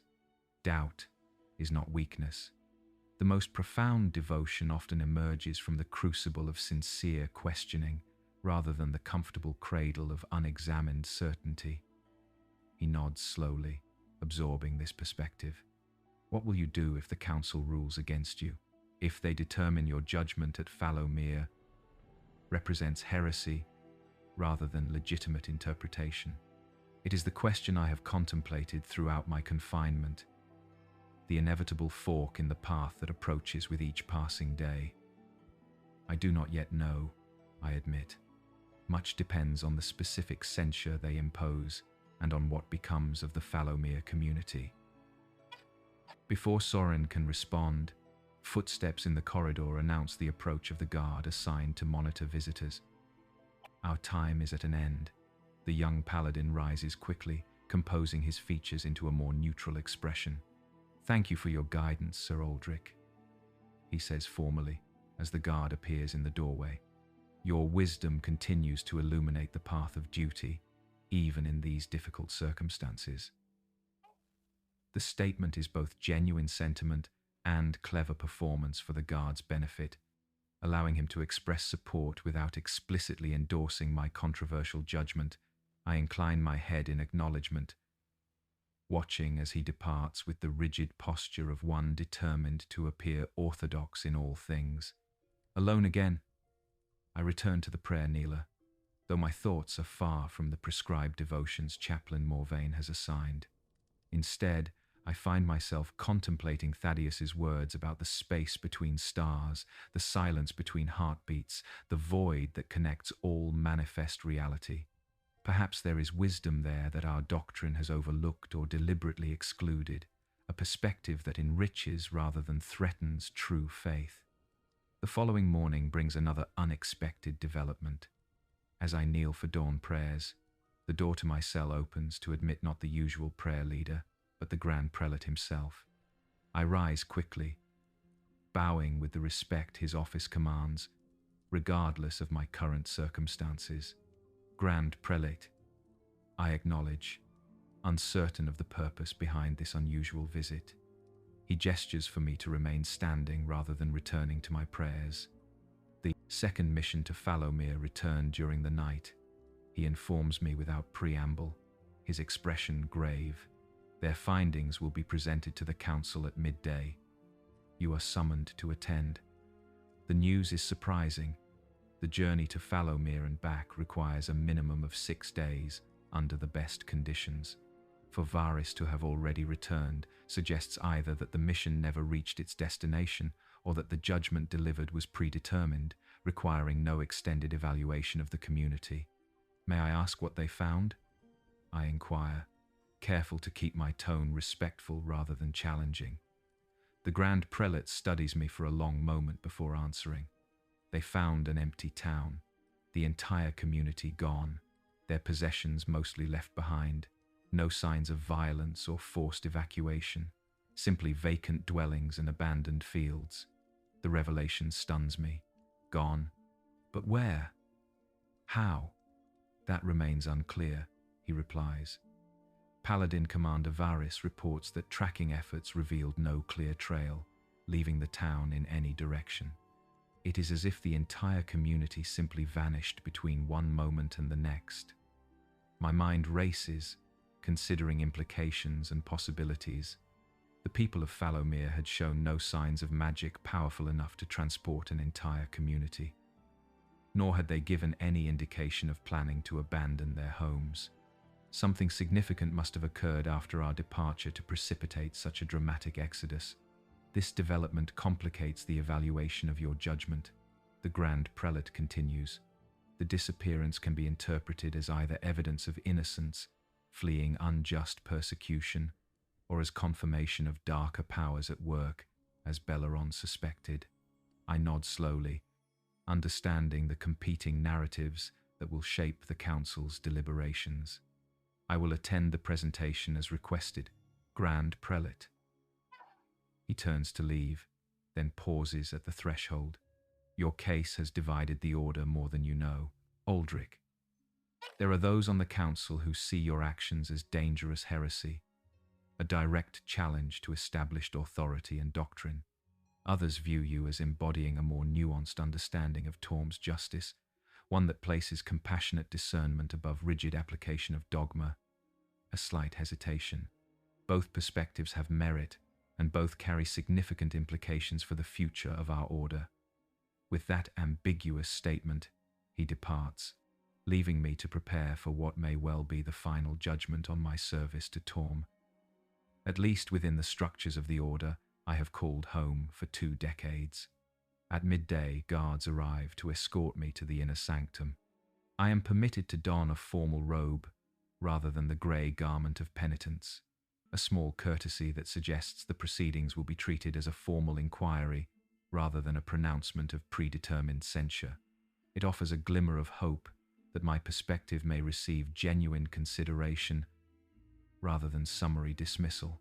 The sanctum is crowded when I enter, far beyond the usual attendance for council proceedings. In addition to the 12 members of the council, numerous senior clerics and paladins fill the observer positions along the walls. I spot Elspeth among them, her expression carefully neutral.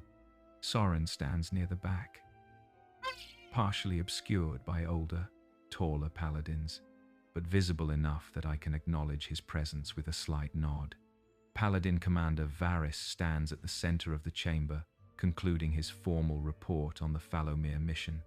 A seasoned veteran with a reputation for strict adherence to doctrine and protocol, Varys has always represented the more militant wing of our Order, those who see Torm primarily as a deity of righteous warfare rather than tempered justice.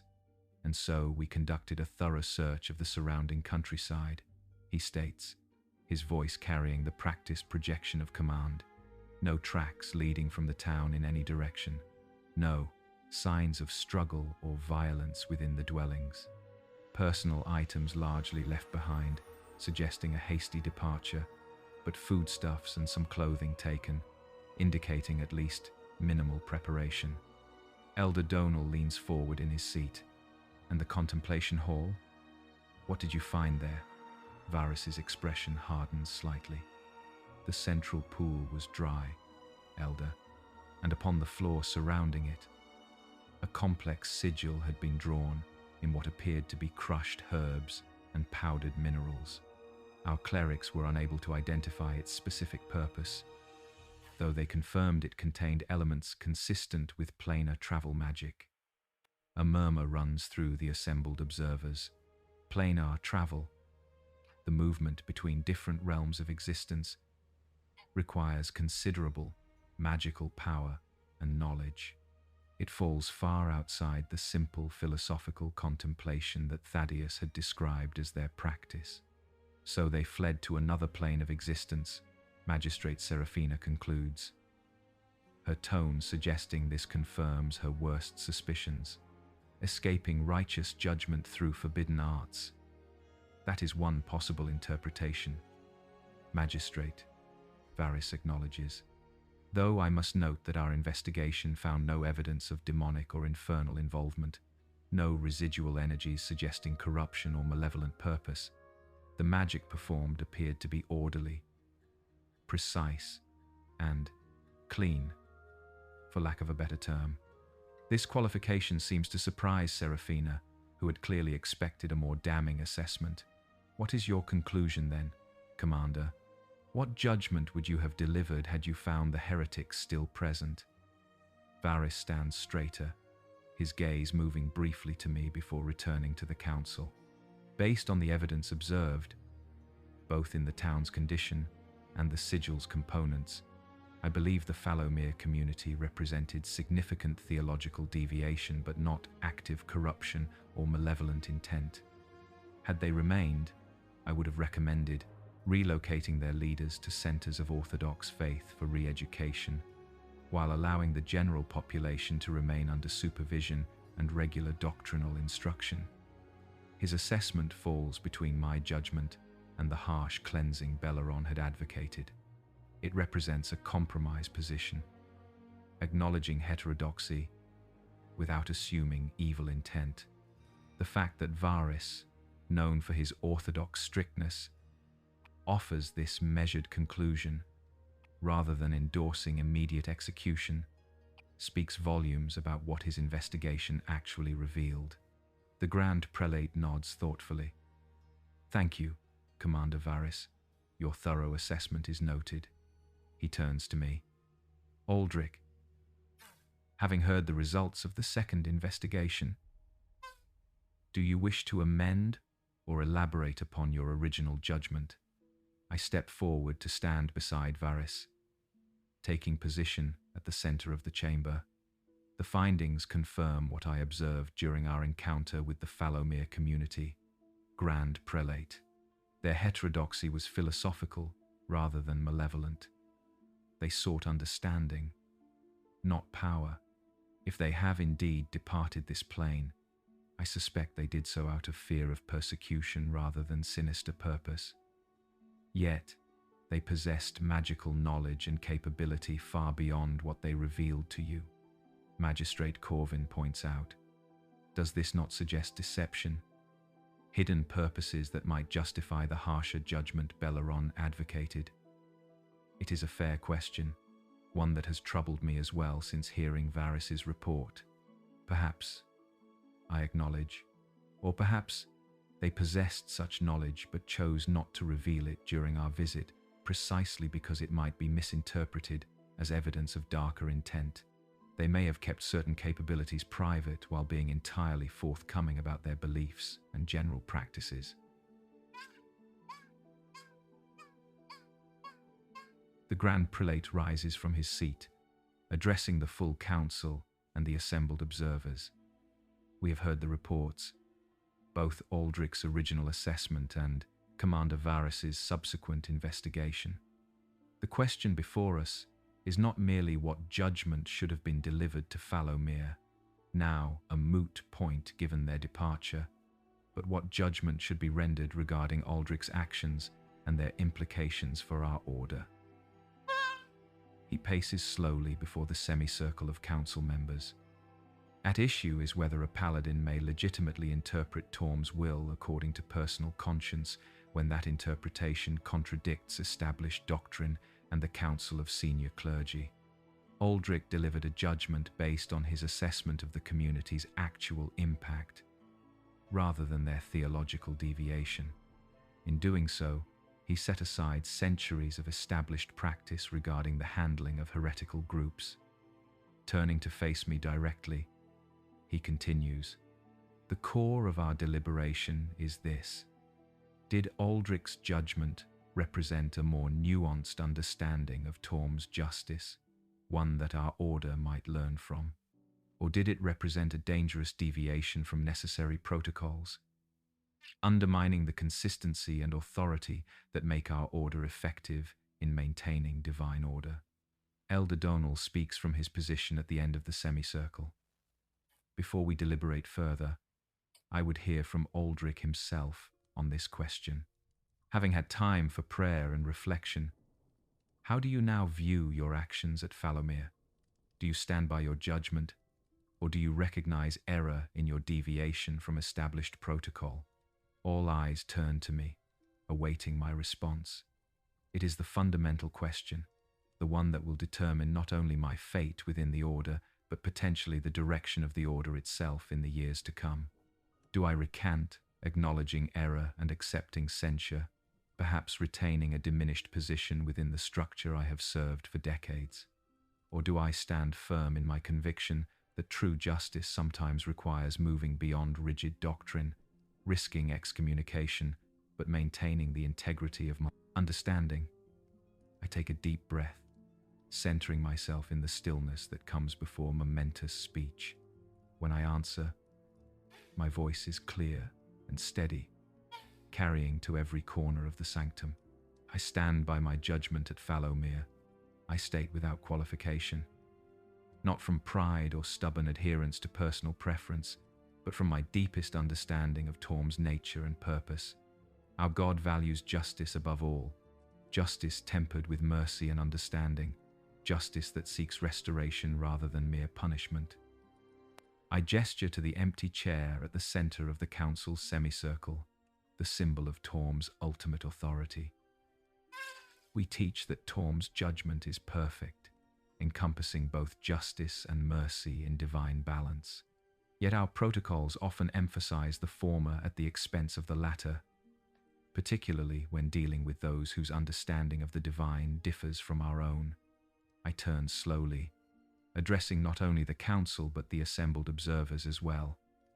At Falomir, I encountered people whose beliefs challenged our doctrine, but whose lives exemplified many of the virtues Torm himself embodies. Harming them in the name of theological conformity would have been an act of violence against the very justice our order claims to uphold. Magistrate Seraphina interrupts, her voice sharp with disapproval.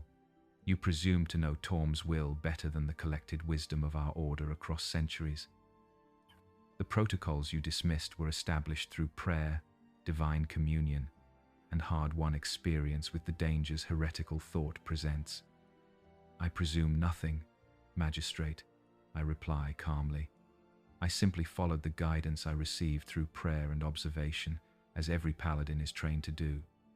If that guidance led me to a different conclusion than our protocols anticipate, perhaps that suggests not error on my part, but limitation in the protocols themselves.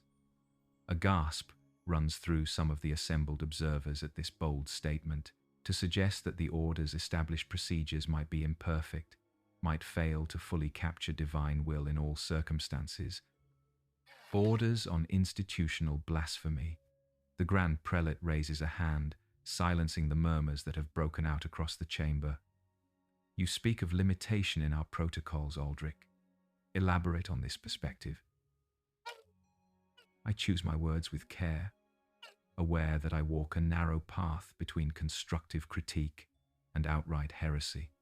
Our protocols were established in ages when the boundaries between orthodox and heterodox belief were often matters of life and death, when heretical movements frequently aligned with demonic or infernal forces, when corruption of faith often manifested in physical corruption of communities and landscapes. I gesture toward Varys, acknowledging his findings. But as the commander's investigation confirmed, the Falomir heterodoxy manifested no such corruption. Their deviation was philosophical, contemplative, focused on understanding rather than power. Our protocols do not adequately distinguish between such benign heterodoxy and actively malevolent heresy. Elder Donnell nods slowly, his ancient features thoughtful. You suggest our approach requires greater nuance, more discernment between different forms of theological deviation. Yes, Elder, I confirm. Just as justice without mercy becomes mere vengeance, orthodoxy without discernment becomes mere conformity, enforced not for the protection of souls, but for the maintenance of authority itself. The statement falls into profound silence. I have given voice to a critique that many may have considered privately, but few would dare express in such a public forum. The implications extend far beyond my individual case to the fundamental purpose and approach of our order. The Grand Prelate studies me for a long moment, his expression unreadable. Then he turns to address the council. We have heard enough. The council will deliberate in private. Aldrich will return to the penitent's quarter to await our judgment. All others are dismissed until the council reaches its decision. Guards step forward to escort me from the chamber. As I turn to leave, my gaze meets Elspeth's briefly. The respect in her eyes, the slight nod of acknowledgement she offers, provides a moment of connection amidst the uncertainty of what lies ahead. Soren, too, watches me depart with an expression that suggests my words have confirmed something he has begun to understand himself. Back in my cell, I kneel once more before the symbol of Torm, not in prescribed prayer but in open communion with the deity I have served through decades of certainty and doubt, conviction and questioning. The familiar warmth fills me, neither diminished by my circumstances nor enhanced by my defiance of convention. Torm's presence remains constant, a reminder that whatever judgment awaits me from the council, the connection between deity and devotee transcends mortal interpretation. Hours pass in this communion, shadows lengthening across the stone floor as day turns to evening. Finally, the door opens to admit a temple acolyte who informs me that the council has reached its decision. I am to return to the inner sanctum immediately. The chamber is notably emptier when I enter. For the second time that day, only the council members remain, along with a few senior clerics and paladins, including Belleron, who watches me with an expression caught between vindication and regret. I stand once more at the center of the chamber, awaiting the judgment that will define the remainder of my service to Torm, whatever form that service might take. The Grand Prelate rises, his face solemn with the weight of the decision reached. Aldrich, formerly of the Order of the Golden Lion, the Council has deliberated upon your actions at Fallowmere and your subsequent defense of those actions. Our judgment is as follows. The formal address, omitting my title of Sir, confirms what I had already suspected. I am no longer recognized as a Paladin of the Order. Whatever comes next will define the terms of my separation rather than the conditions of my continued service. You have demonstrated persistent deviation from established doctrine and protocol, the Grand Prelate continues. Your judgment at Fallowmere represented not merely an error of discernment in a specific case, but a fundamental departure from the principles that govern our order's approach to heretical movements. He pauses, allowing the weight of this assessment to settle before proceeding. However, the Council acknowledges that your deviation arose not from corruption or self-interest, but from genuine conviction regarding the nature of Torm's justice.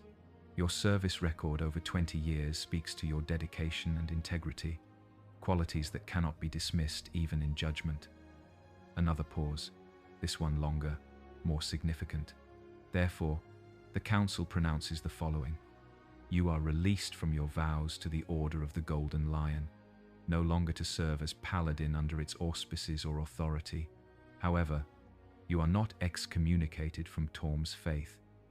nor stripped of divine favor, as these matters lie between you and the deity himself. The pronouncement represents a middle path between full reinstatement and complete rejection. I am removed from the order, but not declared heretical or apostate. My connection to Torm remains acknowledged, even as my official position within his earthly hierarchy is dissolved. You will surrender all identifiers and privileges associated with the order, the Grand Prelate continues. Your name will be removed from our rolls of active paladins, though it will remain in the historical record of those who have served. You are permitted to depart with a sword, horse, and sufficient provisions for travel, but no armor or other equipment bearing the order's insignia. He descends from the raised platform, approaching until he stands directly before me. Judgment may seem harsh, Aldrich, but it contains within it a recognition that paths of service to Torm exist beyond our order's structures. You have chosen a different understanding of divine justice than that which we uphold. Now you must walk that path without the authority or protection our fellowship provides.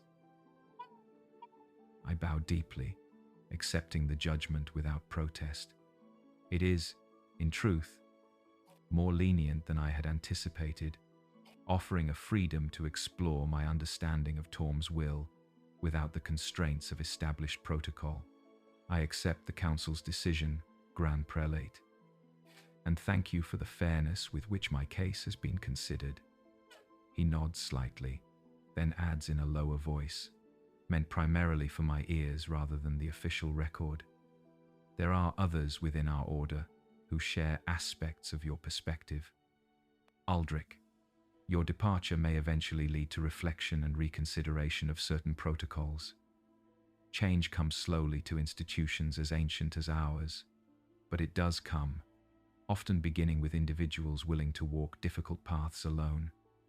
The comment surprises me with its suggestion that my challenge to established doctrine might eventually bear fruit within the order itself. Before I can respond, he turns back to address the full council. The judgment is pronounced and accepted. This matter is concluded.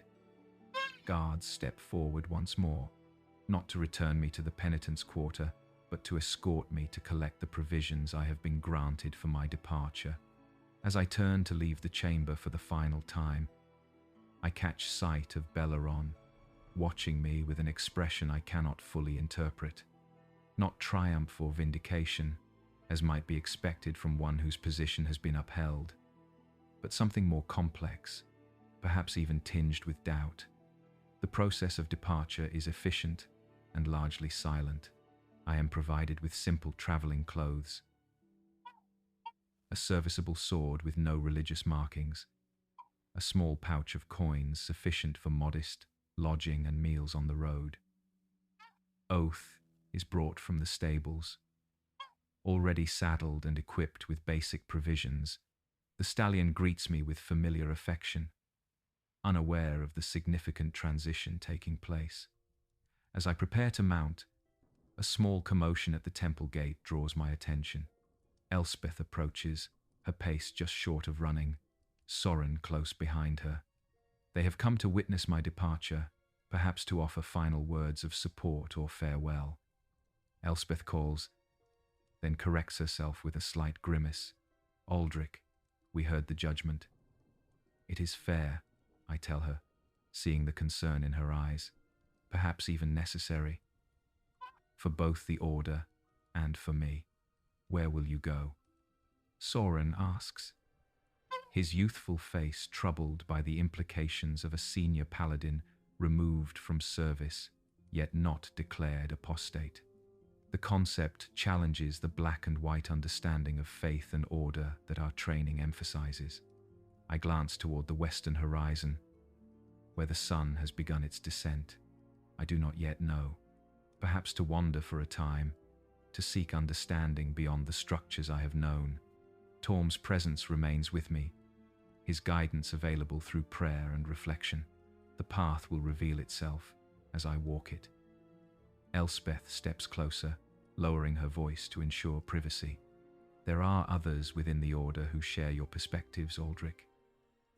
Your words in the council chamber today gave voice to questions many of us have carried silently.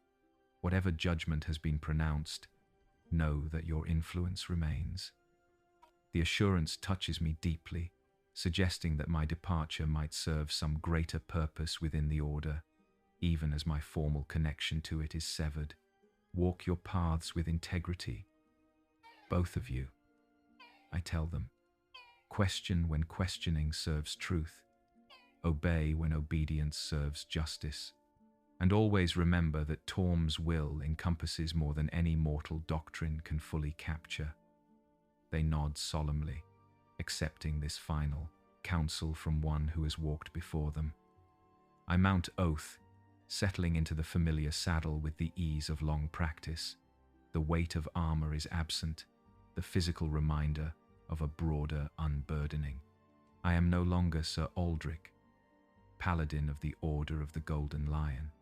I am simply Aldrich, a man seeking to serve Torm's justice as I understand it, beyond the structures and protocols that have defined that service for 20 years. As I guide Oath through the temple gates for the final time, I feel not the desolation of exile, but the tentative freedom of new possibility. The path ahead is uncertain, the future undefined by familiar routines and expectations. Yet Torm's presence remains, the warmth of divine connection, neither diminished by institutional judgment nor dependent upon formal position. I turn west, toward the setting sun, toward whatever awaits beyond the boundaries of all I have known. The first steps of a journey that begins not with certainty, but with questions. Not with answers, but with the space between them, where truth perhaps resides for those with the courage to dwell in uncertainty while seeking deeper understanding.